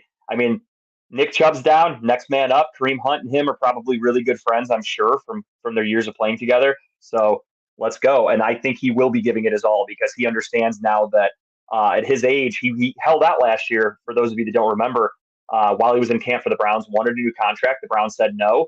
They let him walk as a free agent. He never got another job. He wasn't with anybody in training camp, wasn't with anybody until today when he signed with the Browns. So I think he has to give it his all because he knows this is his literal last chance. If he doesn't have a great productive year this year, he might not get a contract next year anywhere. So that's a lot on a guy's conscience. He knows that that's his livelihood is at stake. I'm curious as to why he didn't sign with the Saints. Like, what happened that fell apart there? Like, I thought that was like a signed, sealed, deliver. Like, I thought when we talked about it, like, oh, he's ready to sign a contract. He's going to play for the Saints, and then it didn't happen. I wonder was it his side that pulled away, or was it them that pulled away? So my guess, if I had to guess, is strictly speculation, is that he doesn't want to play second fiddle. Where a situation where you're not like in Cleveland, I think the split could be like 70-30, maybe 60-40 with him and Jerome Ford. In Indianapolis or in New Orleans, when Alvin Kamara comes back from his 4-game suspension and when Jonathan Taylor comes back from his 4 games on the IR, those guys are the workhorse. Those guys get the ball 90% of the game. I think Kareem Hunt knew that. And then that too. I would have been calling the coach wondering what they want for Taylor anyways. But we probably don't have enough draft capital to give him for that. We gave up. So no, the thing with the Browns, I had to tell my buddy this because my buddy was all in on trying to get Taylor. And he's like, we have the cap space. The Browns have like the second most cap space in the league. We're not spending that money. That money is there to get rolled over. I don't know how much you guys know about the cap, but the way the NFL salary cap works is whatever you have in cap space this year that you don't spend, it rolls over into next year. So hypothetically, I don't even know what it is, but we'll say that salary cap's going to move up to $300 million next year. So it's going to jump up to $300 million, and then the Browns are rolling over $40 million. So the Browns cap is going to be $340, and you have all these mega contracts. You need that rollover. So we need as much the cap Browns as are we need not spending that money. It's the same thing with the San Francisco 49ers. The Niners technically have the most cap space in the NFL. They are a loaded team. Good chance they win the Super Bowl. or in the Super Bowl at least, and they're gonna do the LA they're Rams part rolling again. over $50 million Oh. because they know they've got to pay Bosa, they've got to pay all their great defensive players, Fred Warner. I mean, the list is endless. Their offensive players are fantastic. So it's a strategy that GMs use looking years and years ahead. You've got to roll that money over. It's gonna be no less than Yeah. 30. Yeah, They're going to have to. If he keeps winning, they're going to have to pay that guy more than fucking Burrow got. So they better be saving that money because he was the Mr. Irrelevant. He doesn't have a 5-year rookie contract like a first-round pick. He is strictly, I don't even know how long a 7th-round contracts are. Is it 4 years? I'd have to look it up. I think it's 4 years, and I think it's close to minimum, like league minimum, what he's getting right now. Yeah, I've actually read things that say that like if you're taken late in like the 7th round or even the 6th round, you're almost better off being undrafted. I've read that from agents that say like because then at least you can kind of pick your own. Like you could pick your team, you can pick your money, like your signing bonuses, shit like that. Whereas if you're a late round pick, you have no control. They just make you an offer and you're If kind he of leads fucked. that team into a playoff scenario this year, or even let's say the Super Bowl, like we think he's going to, his agent's asking for a new contract at the end of this year. Like we need to 100%, renegotiate this and contract. rightfully so. You lock that up now to invest in your future. So I think the Niners would do that again. I think that's why they're rolling all that money over. They know they're going to have to pay their quarterback more than likely. So it's smart. That's how GMs are. And yeah, Adam, to your point, the Colts asked for Jalen Waddle, and the Dolphins were like, "Yeah, he's not available." So I mean, imagine what they would have asked for the Browns. There's no chance. And on top of it, he's hurt. For what it's worth, do I think it's real? No. Do I think he's kind of being a pussy? Yes. But he missed most of last year with an injury, came into this year hurt. Seems like a bit of a troublemaker. He wants that huge contract. I'm good with not having Jonathan Taylor personally. Yeah. I have a squirrel moment. I love the fact that the air works here. Dude. However, let's have a conversation about the cleanliness of these vents, though. But let's not get started on this. That's if only an HVAC company Crazy. sponsored Redline. Yeah, that could come clean a fucking HVAC vent. Do I need to read the ad again? No, I'll have a stroke. I don't want to do that. Yeah, we don't need that right now. Speaking of Redline Radio, Monday nights empty as fuck, but that's because you need a full day to charge up for Timbuk Tuesdays, 6 to 8, Redline Radio Studio 1. I'm doing this without looking at the board, so hopefully I don't forget anything. 6 to 8 on RedlineRadioLLC.com exclusively. You've got Gary Warner spinning the tunes. Check that out. You've got Broad Street South also on Tuesday nights. Wednesdays, of course, you've got your boys at Talking About Balls from 7 to 9. I'll never forget that show. On Thursdays, For the Culture, you've got that guy Dub from 3 to 4. And then you've got Lex Vegas from 6 to 7. From 7 to 8. But we're actually doing a live remote tomorrow from Quicker Lake. What? What is a live That's right. remote? He's doing the one from.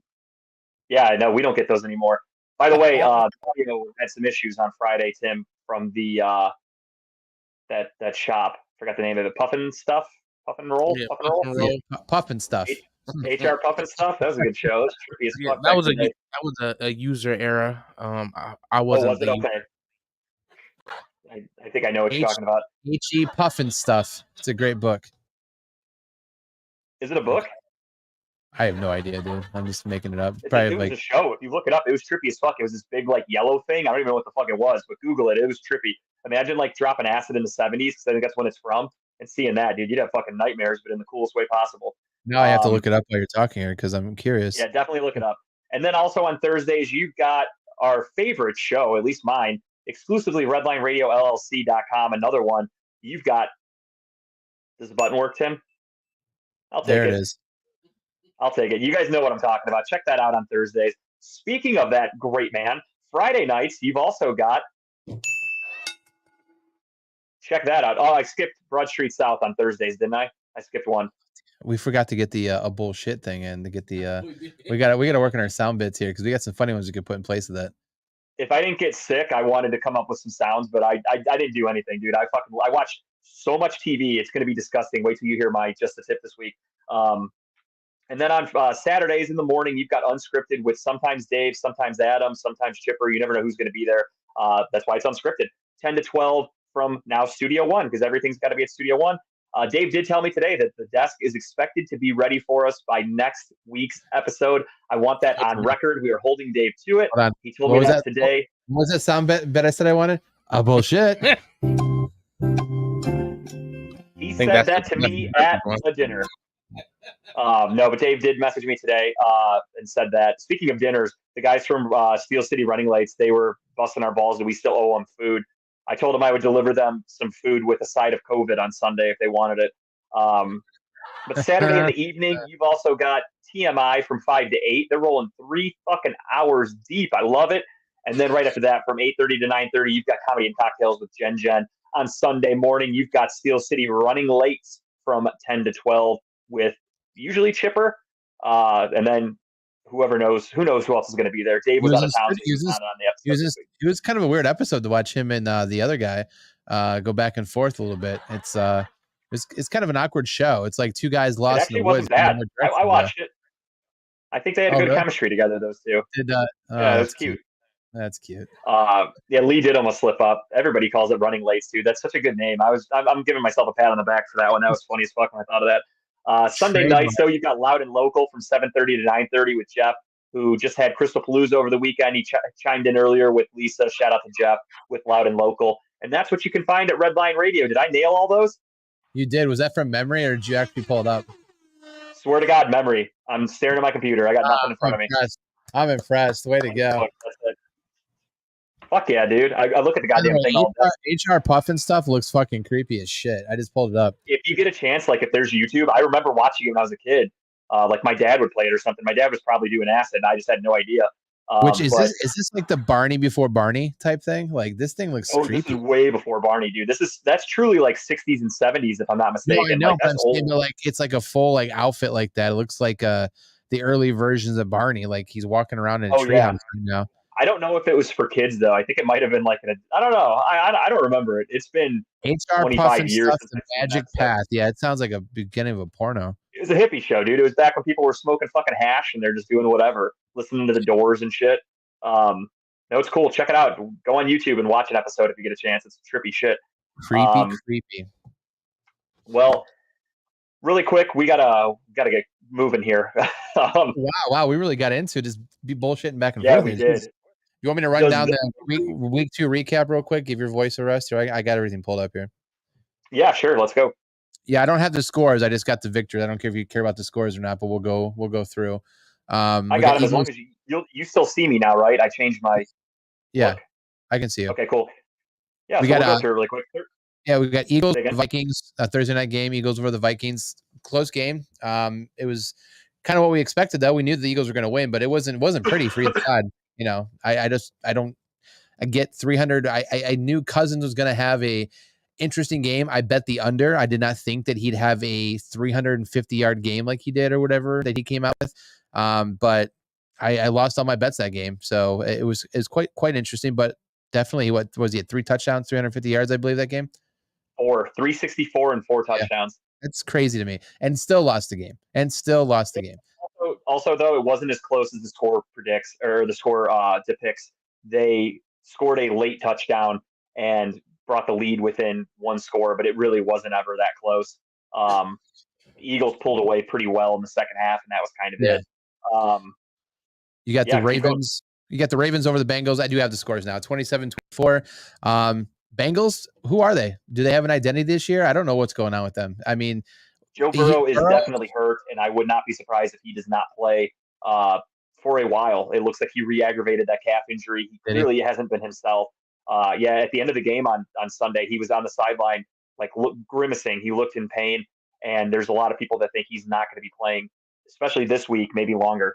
Odell Beckham got hurt again. It looks like he tweaked an ankle injury. Who we called week 2 for him being hurt, right? So, and I don't know if rose this morning. If we're talking about things that happen regularly. But hey, Bengals 0-2, Ravens 2-0. Kind of not how we saw those 2 records starting for either one of those teams, but is what it is. Surprising victory this week. Seahawks, who looked really shitty in week 1, came out week 2 and beat the upstart Lions, I guess we'll call them, 37-31. In overtime. That was a game. I mean, Geno Smith looked like the Geno Smith. I was watching that. That was a really good game. That's the cool thing about the Browns playing on Monday night is I could just watch whatever the fuck I wanted on Sunday. I had Red Zone game. going. I had Red Zone going. I had it flipping back and forth between actual games. It was kind of nice to kind of get the whole intake of the NFL on Sunday there. Colts over Texans. I was watching everything. Anthony Richardson, are you backtracking what you think of him yet, or is he still a bad quarterback in your opinion? He's a shitty quarterback. All he does is run. That does not work in the NFL. Guys who run consistently get injured and they don't win football games. Look at Lamar Jackson. Lamar Jackson has an MVP. What has that gotten the Ravens? Jack shit. It's gotten Lamar Jackson a lot of injuries. That's about it. Richardson already got concussed week 2. He doesn't know how to go down. He takes these huge hits. He's already not a good pocket quarterback. So now he's already got 1 concussion on the list. And I'm doubling down on how much of a bust I think he'll be. CJ made some strides. He looked like he was starting to get a rhythm there. Him and Collins seems to be his favorite wide receiver to throw to. But he looked okay. I mean, he's obviously in a bad football team, but he looked like he's kind of piecing it together a little bit. I don't know what you thought about 400 yards, 2 touchdowns. He right now they said he's on pace to be like a top rookie quarterback of all time, number wise. Yeah. He's putting up crazy stats. He's already got like 600 something yards in his first 2 games. Right. Good for him. I mean, the Houston Texans are complete dog shit around him. So, unfortunately, that's kind of what you got to do as an early draft pick. Look at Bryce Young. You got these young quarterbacks who are going to struggle. As long as you see a little progress out of them, something to build from, that's good. So, Stroud and the Texans aren't going to win a lot of games this year, but if they build properly, they have a bright future. Yeah, progress going in the right direction for that team.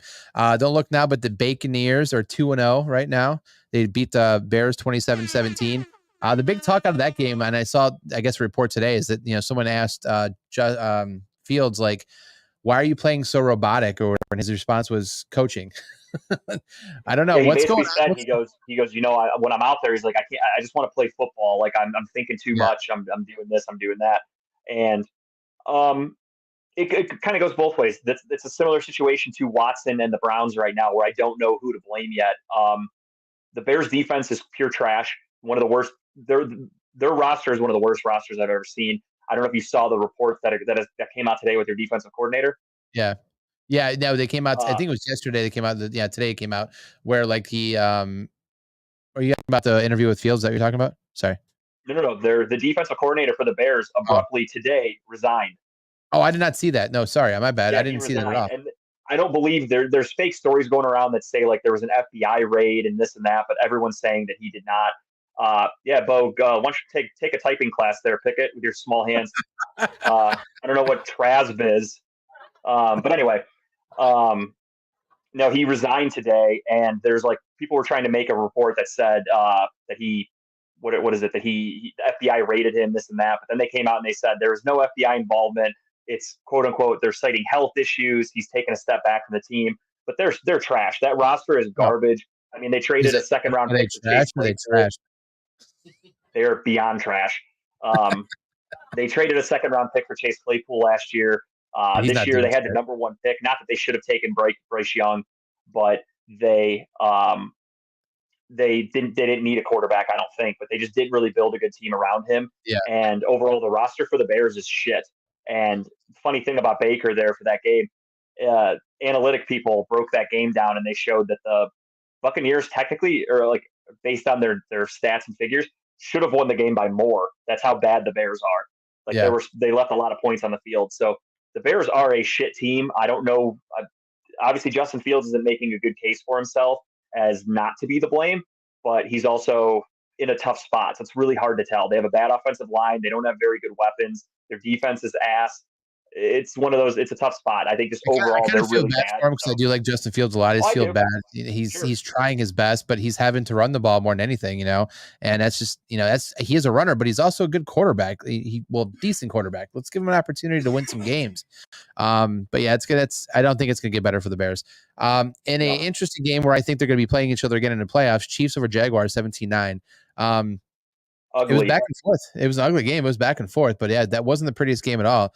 Was it kind of known for these high-powered offenses and not having great defenses, right? And it turned into a fucking defensive showdown. So that was an interesting one.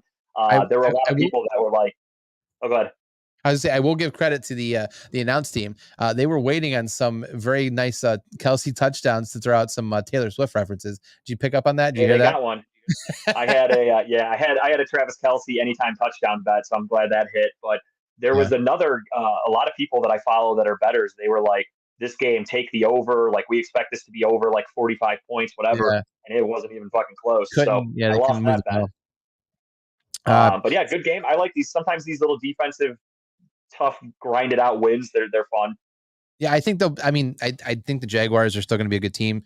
They'll probably play each other down the road, potentially, maybe in playoff. Who knows? Falcons over the Packers. Interesting game. Their defense. Late comeback by the Falcons.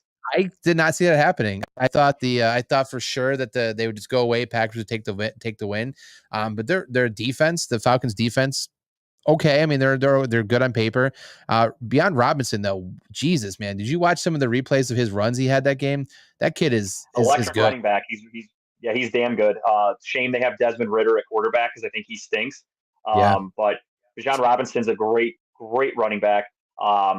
That's why it didn't make sense to me when Detroit traded out and let Bijan Robinson get taken, and then they took Jahmyr Gibbs. I didn't understand that. I think Gibbs is a good running back, but I think Bijan Robinson was the no-brainer number 1 running back in this draft class. Yeah. I'm still shocked that they passed on him. Him on There's that a- team that's basically on the cusp of being a playoff worthy team, to not take the best running back at a position you really needed a running back. You just took the second best later. Don't get it. Yeah, he's going to have a monster year. I mean, they slowed his one run down in slow motion. That's how he like cut and moved everyone. It's like, not saying he's Barry Sanders, but he has some of those cuts and moves like Barry Sanders kind of had back in the day, you know. Next game in the books, Bills over the Raiders. This wasn't even a fun game to watch. I mean, the Bills just kind of dismantled the Raiders stink. 38-10 is crazy. Titans Bills over the Chargers. Chargers 27, Titans 27, Chargers 24. Chargers are 0-2. Yeah. What's going on with that? I mean, they're not. That's speaking of hot seats. You have a defensive minded coach in Joe Staley, and you have a shitty defense that cannot win games with the Chargers, and that is not going to end well. I mean, if they're 0-2 already, if you're 0-3, I mean, I wouldn't be surprised if Joe Staley's the first head coach to get fired. I don't know when their bye week is, but it might be a bye week change. It might just it might be before that. You're in LA. You better start producing. They just paid Justin Herbert all that fucking money. It's the owners are going to be like, fuck you, get out of town. We got to figure something out ASAP. Agree. 49ers over Rams 30-23. We kind of saw that happening, but Rams played well. I mean, I played better than I thought they would. Rams are a gritty team. I mean, that speaks volumes to Sean McVay as a head coach, that you just gets his guys ready every week. Comes out there and puts it back forward. Comeback win for the Giants, 31-28. I did not see, they were down early. I mean, the Cardinals came out swinging early in that game. They were down like 21-0 at one point, to where I heard that the Giants were one of the most picked teams in the survivor pool, and in survivor pools all over, and people were sweating their fucking balls off towards the end of that one. That was a nerve-wracking one. It still speaks to the fact that we thought the Cardinals for sure were going to come out and just give up on the season, but this is the second game in a row where they've fought. I mean, they've played okay. You know, we'll see how much that heart and soul is there on Sunday. We'll get to that with picks, but I don't know if you know who they play this week. I'd have to go back and look. I forget who. Oh, do they play? The Cowboys. Yeah. Well, game's over. Yeah, they might lose by 100. Take the Cowboys if you have a survivor pick. Cowboys over. Waste them on this one. Speaking of the Cowboys over the Jets. Jets need a quarterback. I mean, the Cowboys defense did what it was supposed to do. The Jets did not look all there. They couldn't really move ball in that defense. I mean, that defense just ate lunch. Zach Wilson had 3 interceptions or something like that. It was a bad zero interceptions for Dak Prescott, by the way. It's someone came out before the game and said this defense is going to get some picks on him, blah, blah, blah. Dak played pretty well. That offense moved the ball. Yeah, 100%. I mean, they pretty much took the lead and never looked back with it against the Jets. So that was the other good thing for Dak Prescott, is he didn't need to throw the ball that much. They could kind of do whatever they wanted. Week 1 against the Giants are turning out to be, they look like a shitty team, if I'm being honest. So yeah, kudos to Dak for not throwing a pick yet. I still think rinse and repeat with the Cowboys. I'm not buying them yet. I still think they're going to be a good regular season team. Yeah, they're going to find a way to fuck it up. They always do. So I am not yet buying the Cowboys, but good win for them. Beat the fuck out of the Jets, and I'm happy to make fun of my Jet friends for it. Commanders come back from behind and win this game, 35-33. Broncos, I mean, I'll be honest, the Broncos look better this week than they did last week. They're getting better. Peyton's putting the offense together. But the Commanders, man, Eric Bieniemy, offensive coordinator, gritty team. They're playing well. If I'm not mistaken, I think I read a stat that said that the Broncos are like the second highest scoring team in the NFL right now, and they're 0-2. So yeah, their defense just stinks. Yeah, but that's something that you can't clean that up in 1 year. So if Sean Payton can get this offense on track and then worry about the defense next year, the Broncos might be a team to kind of look out for. But Russell Wilson isn't getting any younger. But Russell Wilson is looking better so far, mind you, 2 games, looking better this year than he did last year. Like he's no doubt about it. I have Russell Wilson as my backup quarterback these 2 games. What's up? He said he has better stats in these 2 games he did last year. Absolutely, he did. I mean, he's 100%. He's night and day a better quarterback already. As I was saying, I have Russell Wilson as my backup in literally all 3 of my fantasy leagues. And in one of my leagues, I have Deshaun Watson as my starter, and I think I'm making a switch at quarterback in fantasy. Absolutely. Dolphins 24. Dolphins over the Patriots 24-17. So the one thing I want to ask about this game, this is what blows my mind, is this going to be the standard? I think you're going to know what I'm talking about, is the play where he blocked the kick and Belichick, the defender on motion, running from the side and jumped the line and blocked the kick. Do you remember that play? Did you see that in like a real? Yeah. So what do you think? Is that something that's just going to start happening more often? Because that's a hell of a, I mean, that's never been done. I've never seen it happen before. No, all they'll do is the offensive line for the kick, the kick blocking team, they're going to, or protecting team, I should say, they're going to just spread a man out a little further. I think that they just didn't notice that. They didn't notice the guy over there, so it kind of caught him off guard. But now the teams know to look for that. You could just have your guy come off the line a little bit. So I mean, just one of those things where it's like wildcat. Yeah, Belichick pulled it off for the first time. It looked cool, worked beautifully. And then now teams are going to go, okay, let's look out for it. Special teams coaches are going to now have a play in place for somebody trying to do that. Yeah. And you might see a couple guys try it again. But, I mean, I don't even think they tried it a second time in that game because I think Bill Belichick even knew, like, okay, now they're looking for it, so we're not going to get away with it again. That's one of those bag of tricks you pull out for one and you put it back in the thing. So, yeah, it was awesome to see. Everyone talk about it. Now it's done. So now to the Saints 20 over the Panthers 2017. Did you see the thing today where they talked about how the Panthers cannot even run a quarterback sneak because he's too tiny of a quarterback to even make it work, and they have to bring in Andy Dalton to even do those kind of sneak plays? Did you see that? I saw the thing on Twitter today about it. He's 5'9", 200, maybe 180 pounds, 190 pounds. He's too small to run a actual quarterback sneak because he just can't get through the line. Imagine some 350-pound defensive lineman just crushing down on little Bryce Young in the NFL in a pile up, and then multiple defenders and like offensive linemen even falling on him. The guy would die. Honestly, he's really small. It's always funny. That was my thought. The pictures of him standing next to his offense in a huddle. Like you see these guys and you see this kid. And that's the quarterback. Like, don't get me wrong, short quarterbacks, some have been successful. Baker's had a nice career. Drew Brees, Russell Wilson, etc. There have been short quarterbacks, but Bryce Young is taking this quarterback size to another level. I'd like to see him and Kyler Murray next to each other. They're probably very similar, but Kyler Murray's just way more athletic and nimble. That's what keeps Kyler Murray alive for half a season until he gets hurt. But Bryce Young, I would have never touched this dude if I were running an NFL organization. Say what you will, I would have taken C.J. Stroud number 1 overall last year over Bryce Young just purely because of size. Yeah, no, I agree. I obviously Browns Steelers no score there. We're going to talk about baseball. Do you want to hold off till next week for that so we can get into our picks this week? We can hold off till next week. We've got some time, so we're good. Okay. Really quick though, I didn't get a picture for this, but Kobe Altman got an OVI. I don't know if you saw that. Actually, I forgot about that because it came up on Saturday. I forgot to put it in the list, but yeah, how does this guy not have a fucking driver for him? That's crazy for me. Well, I kind of want to know the details because that was my first thought too. Was like, okay, why the fuck wouldn't the Cavs have a car pick him up? And then I thought about it. And I'm like, I wonder if he was like at dinner and only had a couple drinks and was just like, whatever, I'll drive home. It's not a big deal. But technically, he was above the limit, so he got an OVI. I would like to know the details. I doubt it's like he's stumbling drunk on the side of the road, wasted at like 2 a.m. Albeit it could be. I don't know. But my guess is probably that he was like at a dinner, had a bottle of wine, and drove home, and then that's enough to get popped for something.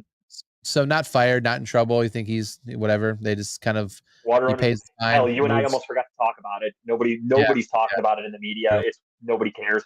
It's True. when you're a GM and you do something like that, no one cares. It's kind of ironic because if, God forbid, Deshaun Watson did the same thing this weekend, everybody would be fucking freaking out about how he's a horrible role model, horrible this.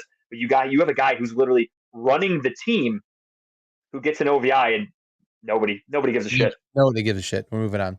Do you think he Kind pulled of the whole interesting card? how that works. Do you think he pulled the card of Do You Know Who I Am? No, I don't, because I bet the cop was probably like, no, I have no Sounds like fucking I don't know idea who the fuck you are. Yeah. But I mean, it's kind of fucked up to think about. Maybe it is just because of his position in the NBA. Front office guys are not known people. But I know that Callie, what's her name, Bronson or whatever, on the Browns, the lesbian. Bronson? Yeah.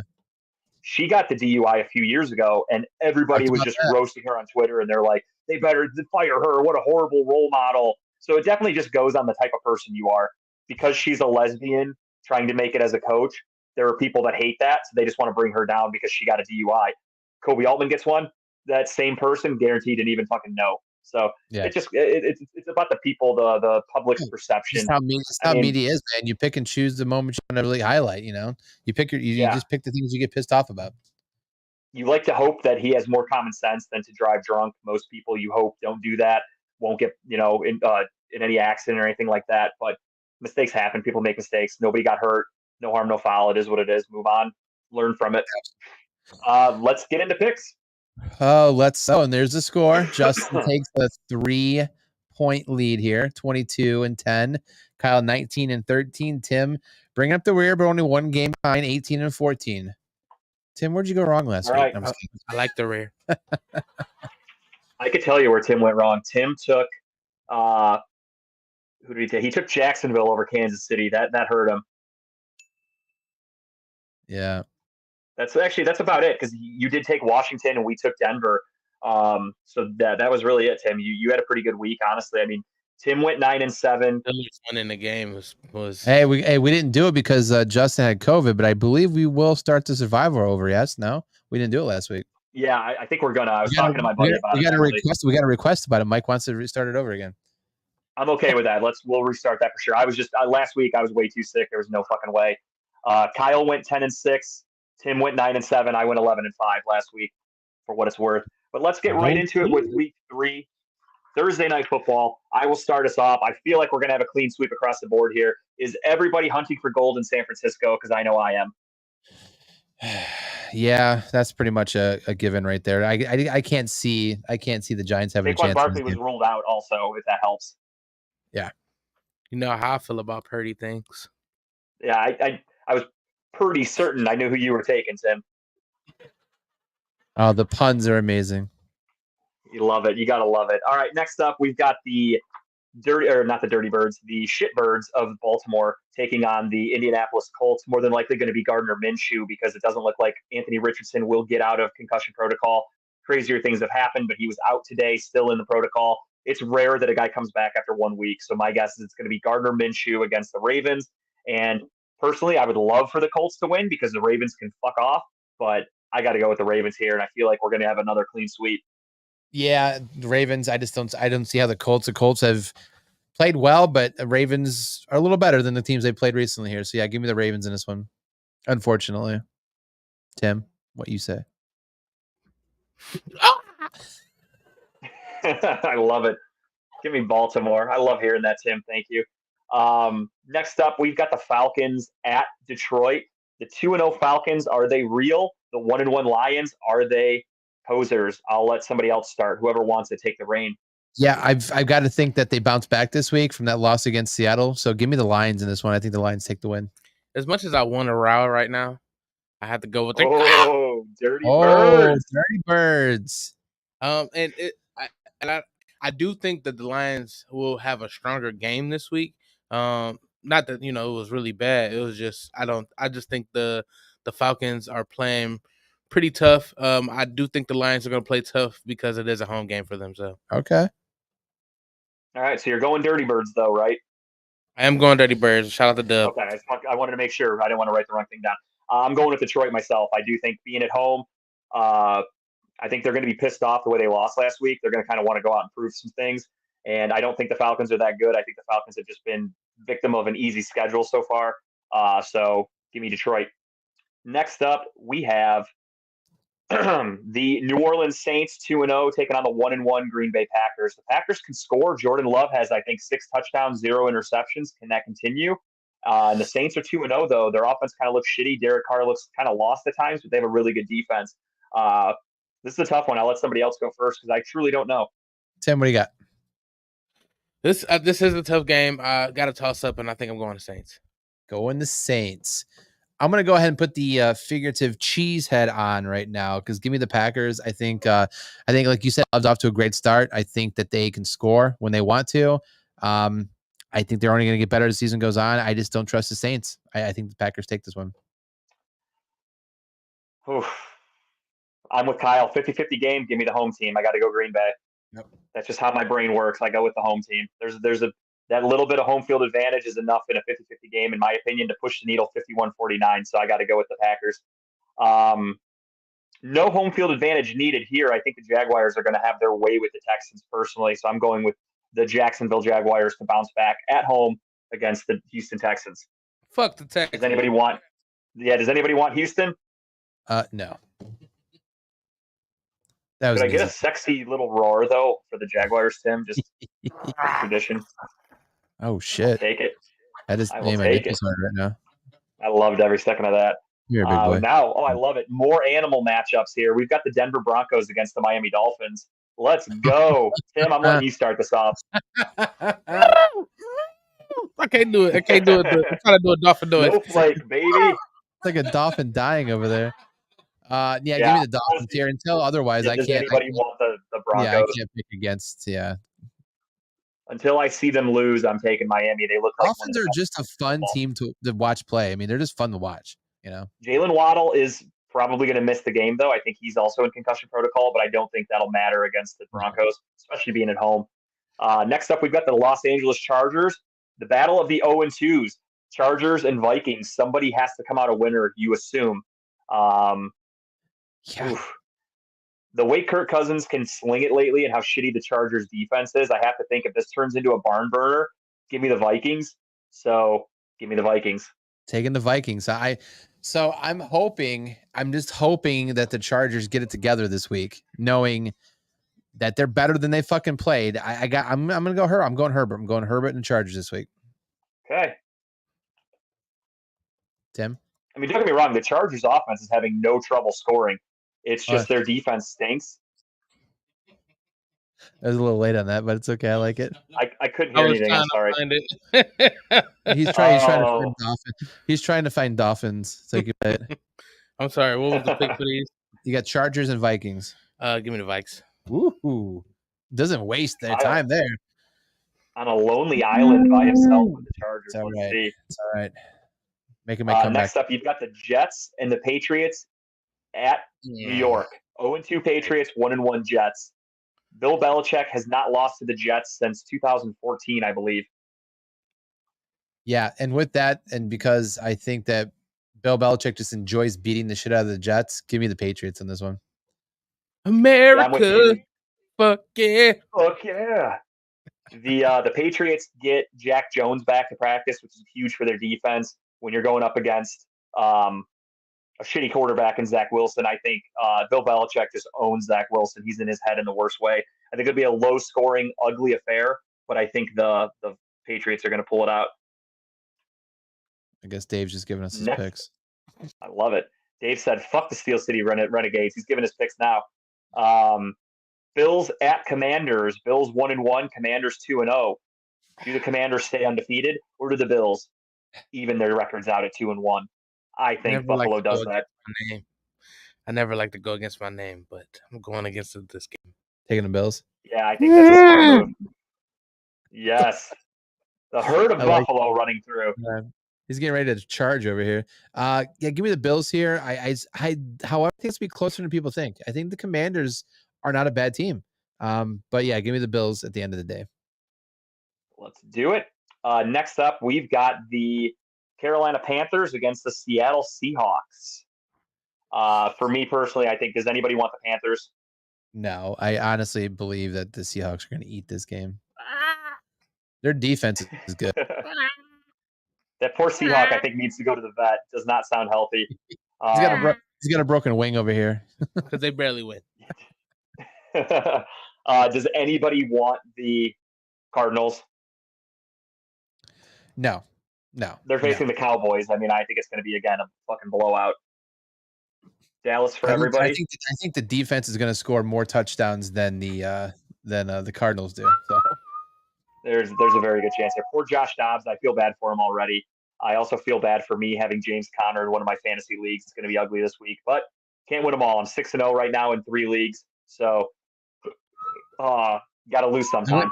I went 3-1 last week in my fantasy teams. I lost one game, and I only lost it because fucking Nick Chubb got hurt, and I needed at least, I think I needed 20 points out of him for me to win, and that happened. So that'll happen.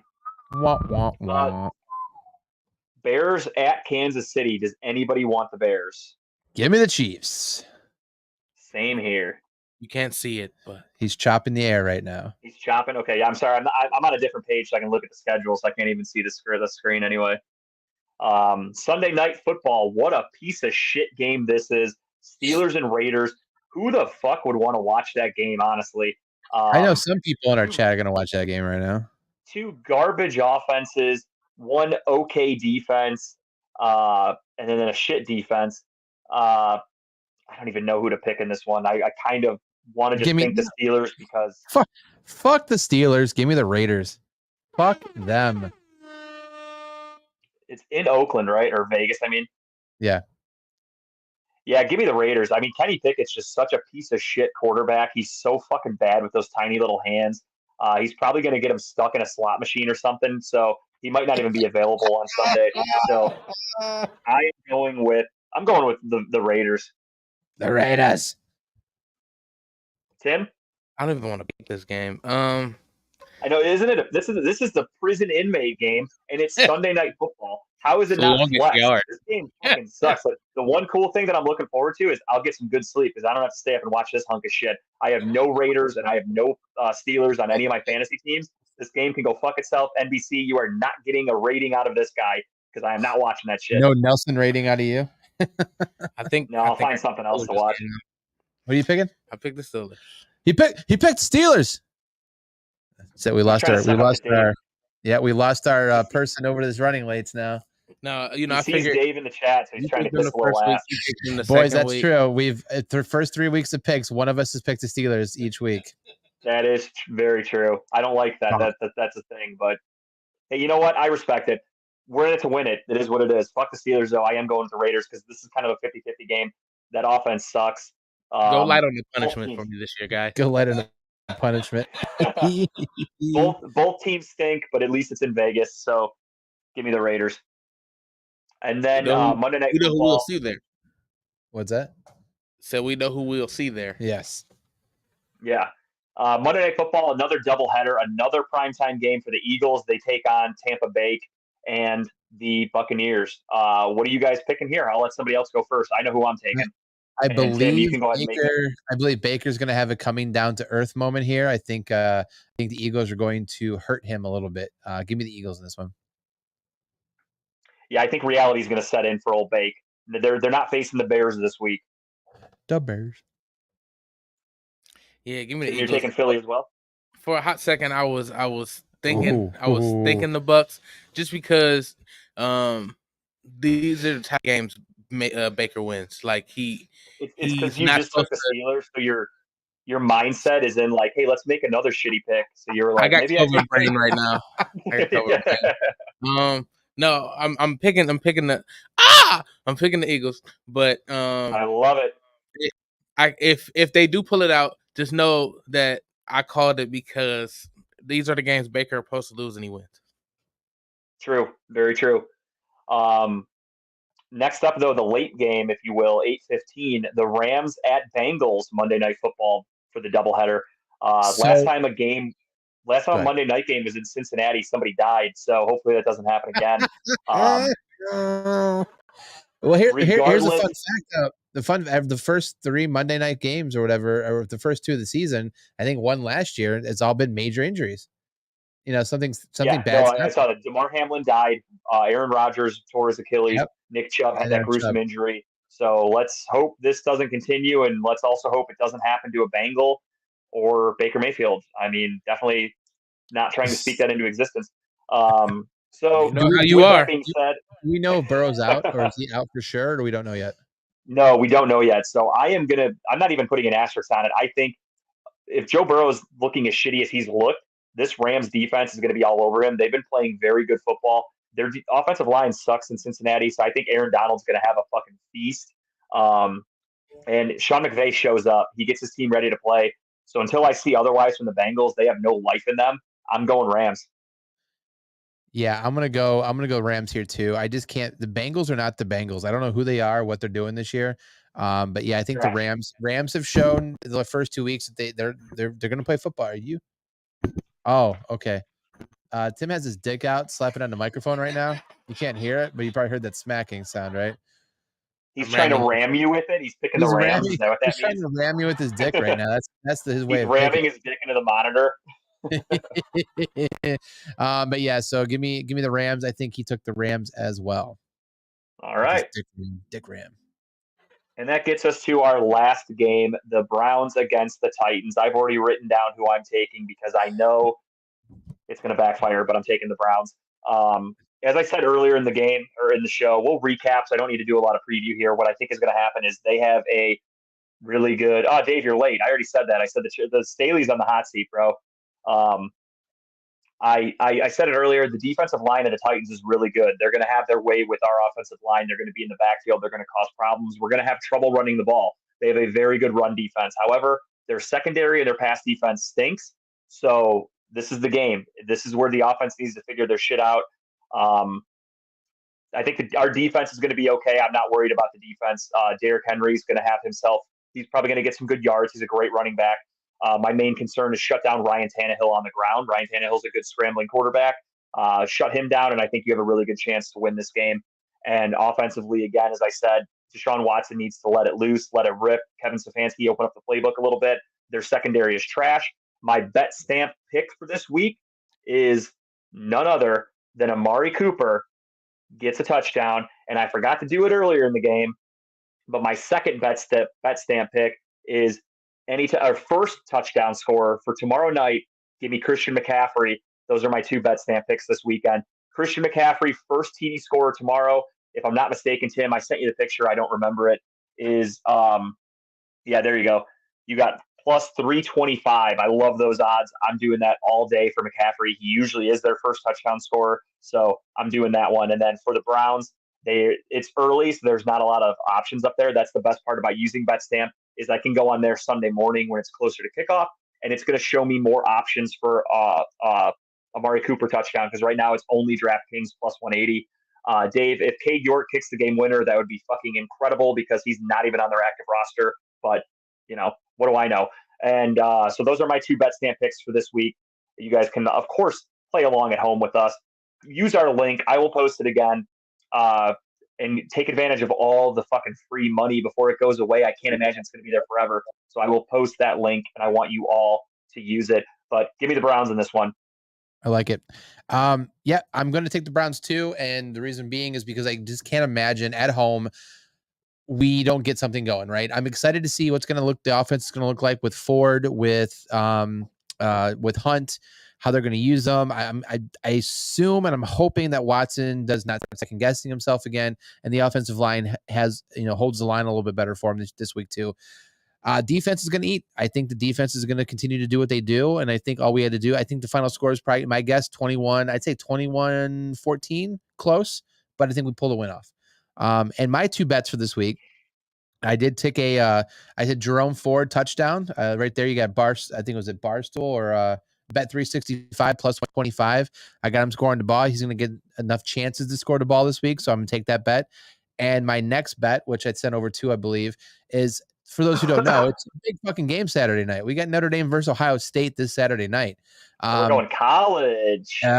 Throwing it out there right now. So I'm taking my boys, the Irish. They're right now. They are not the favorites, of course. But looks like Barstool has them at plus 140. It's a close game. I think it's going to be a really good game too. But give me Notre Dame to win that game Saturday night. Taking the bet 140, double your money, get some extra money out of there for it. But that's my bet of the week. Like Justin said, please go use our link, get some free money, make some bets with us, be smart or don't be smart, lose money. It's your choice. We're not professional gamblers over here. Do what you got to do with it. Free money that they give you, who cares? I mean, if you, Yeah. I make crazy bets with that shit because I'm like, it's not real money. Like if I lose, I didn't actually spend money to get it, and if I win, that's real money that comes back to me, and it could be a fuckload. So go crazy with your bets. Have some fun. Absolutely. Tim, what do you got? Who do you got? Give me the Browns. Oh my God, he pulled his dick out. Give me the Browns. I think we're gonna see our asses. I think Kareem's gonna come in and be amazing. I think he's got something to prove. He got a chip on his shoulder. That chip is also in the sewing room, so I feel like he's gonna be, out there doing this thing. And no more white uniforms. Oh yeah. Go to signupexpert.com/TBD if you guys want to join those betting apps with us and play along with us at home. And great pick, Tim. I'm with you, dude. Cleveland's going to win. We will reset the Survivor poll this week, I think, too. We'll get that started for everyone to jump back in one more time, so we can get a guest on our show. What's that old school saying? Win one for the Gipper or whatever they said. I think this season, again, they're going to put Nick Chubb on their shoulders, and this is win it for Chubb. They're going to go out there and they're going to play well. Win one for Gippy. Is that what we're going to say? Win one for Gippy. Win one for fucking peg leg. He's going to be walking like a pirate. The one-leg pirate. Poor guy. Fuck. I miss Chubb already, dude. But yeah, so clean sweep for Cleveland. I think they're going to win the game. Tennessee's not a very good football team. Again, anybody that watches football that knows anything about football knows that. So if you're in the comments talking outlandish, maybe Google the roster. Maybe worry about your own football team. I mean, the Steelers are fucking hot garbage, pure shit. So go Browns. With that being said, those are our picks for this week, and we are going to do just the tip with my main man, Timbuktu. Take it away, my friend. And you know what kind of tip I got this week? Got a feeling. It's the same one from last week. It is the show that we got at Quaker Steak and Lube tomorrow night. Or the show's Friday, right? Friday. Yeah, I'm sorry, Friday night. The comedy show is Friday night. Tomorrow we'll be at the one in Vermilion for the car show. Shout out to Lex Vegas for putting on this whole thing. He is working with Dave, to my knowledge, putting this together at Quaker Steak and Lube, and this one's gonna be on 4900 Transportation Drive in Sheffield, Ohio.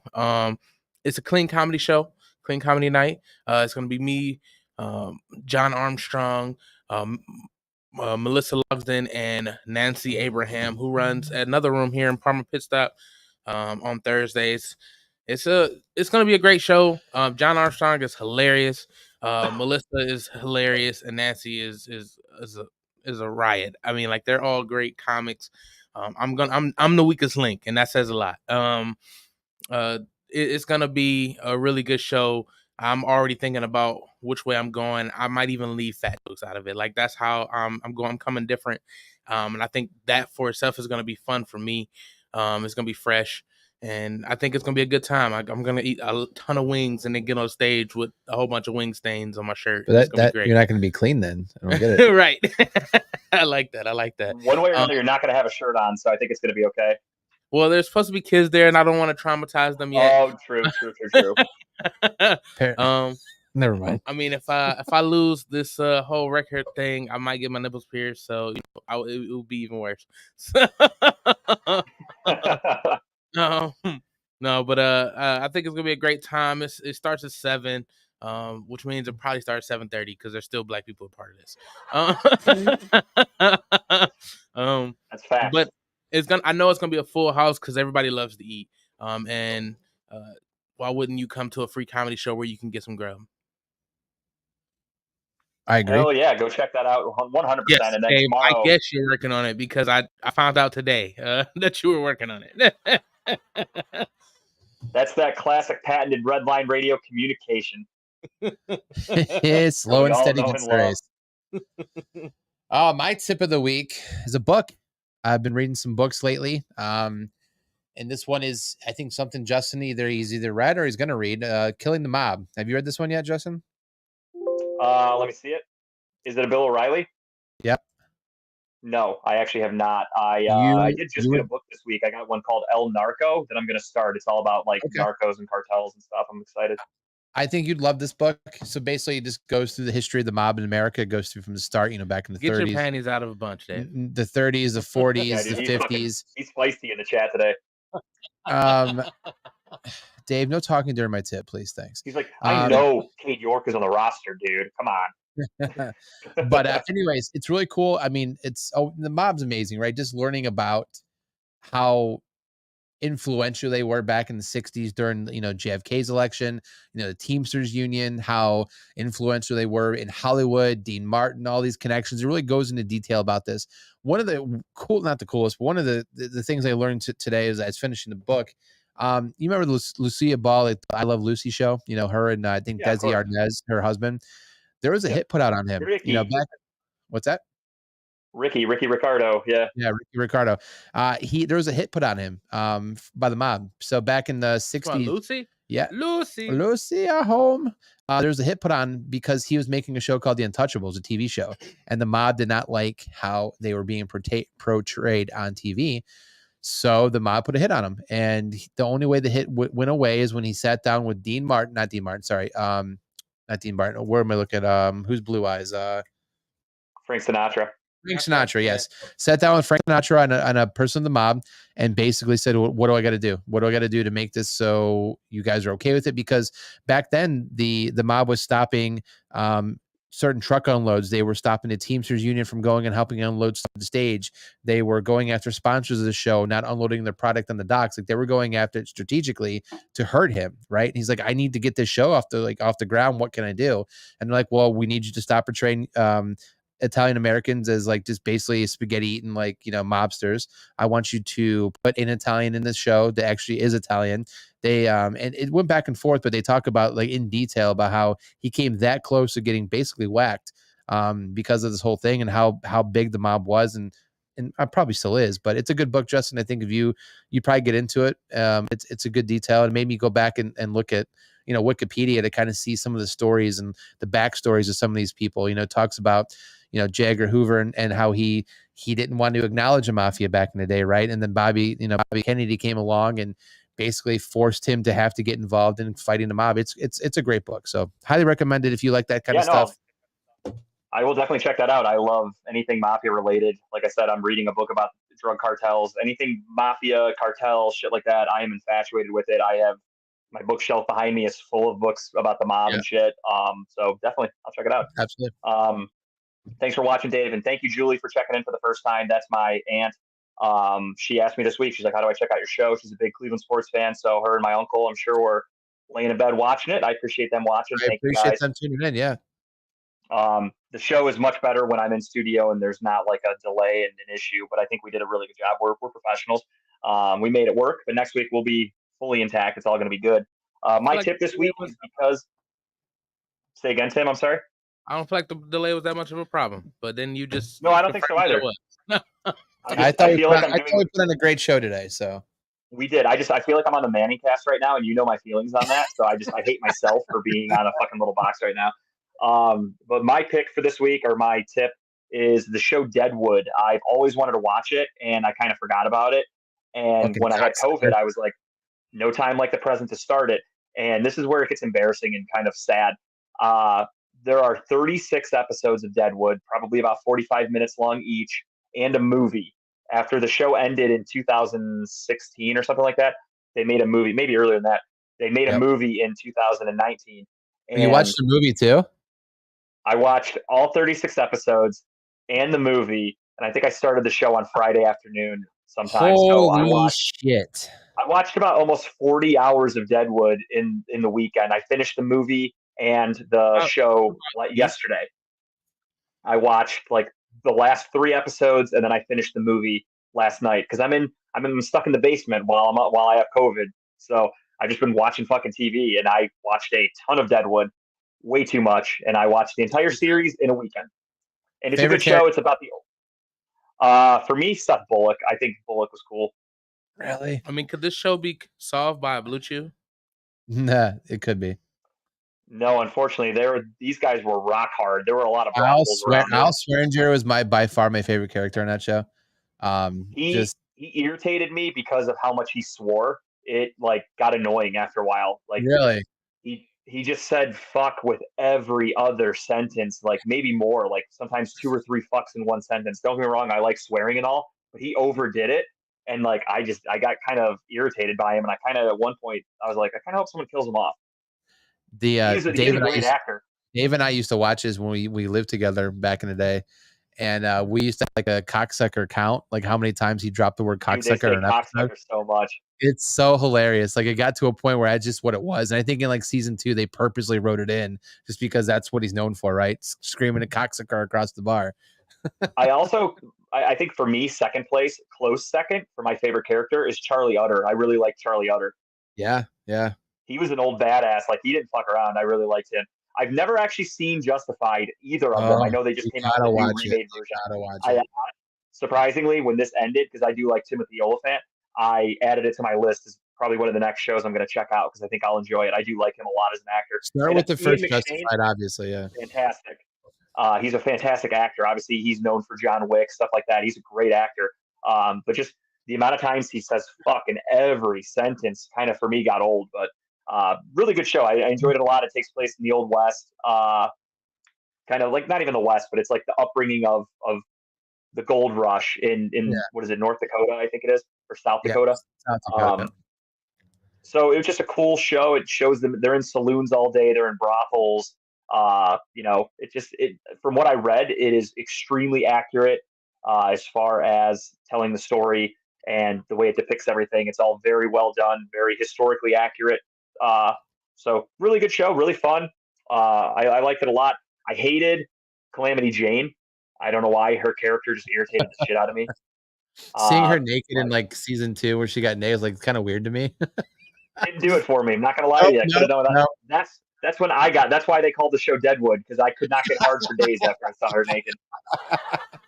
Yeah, that did. Jesus.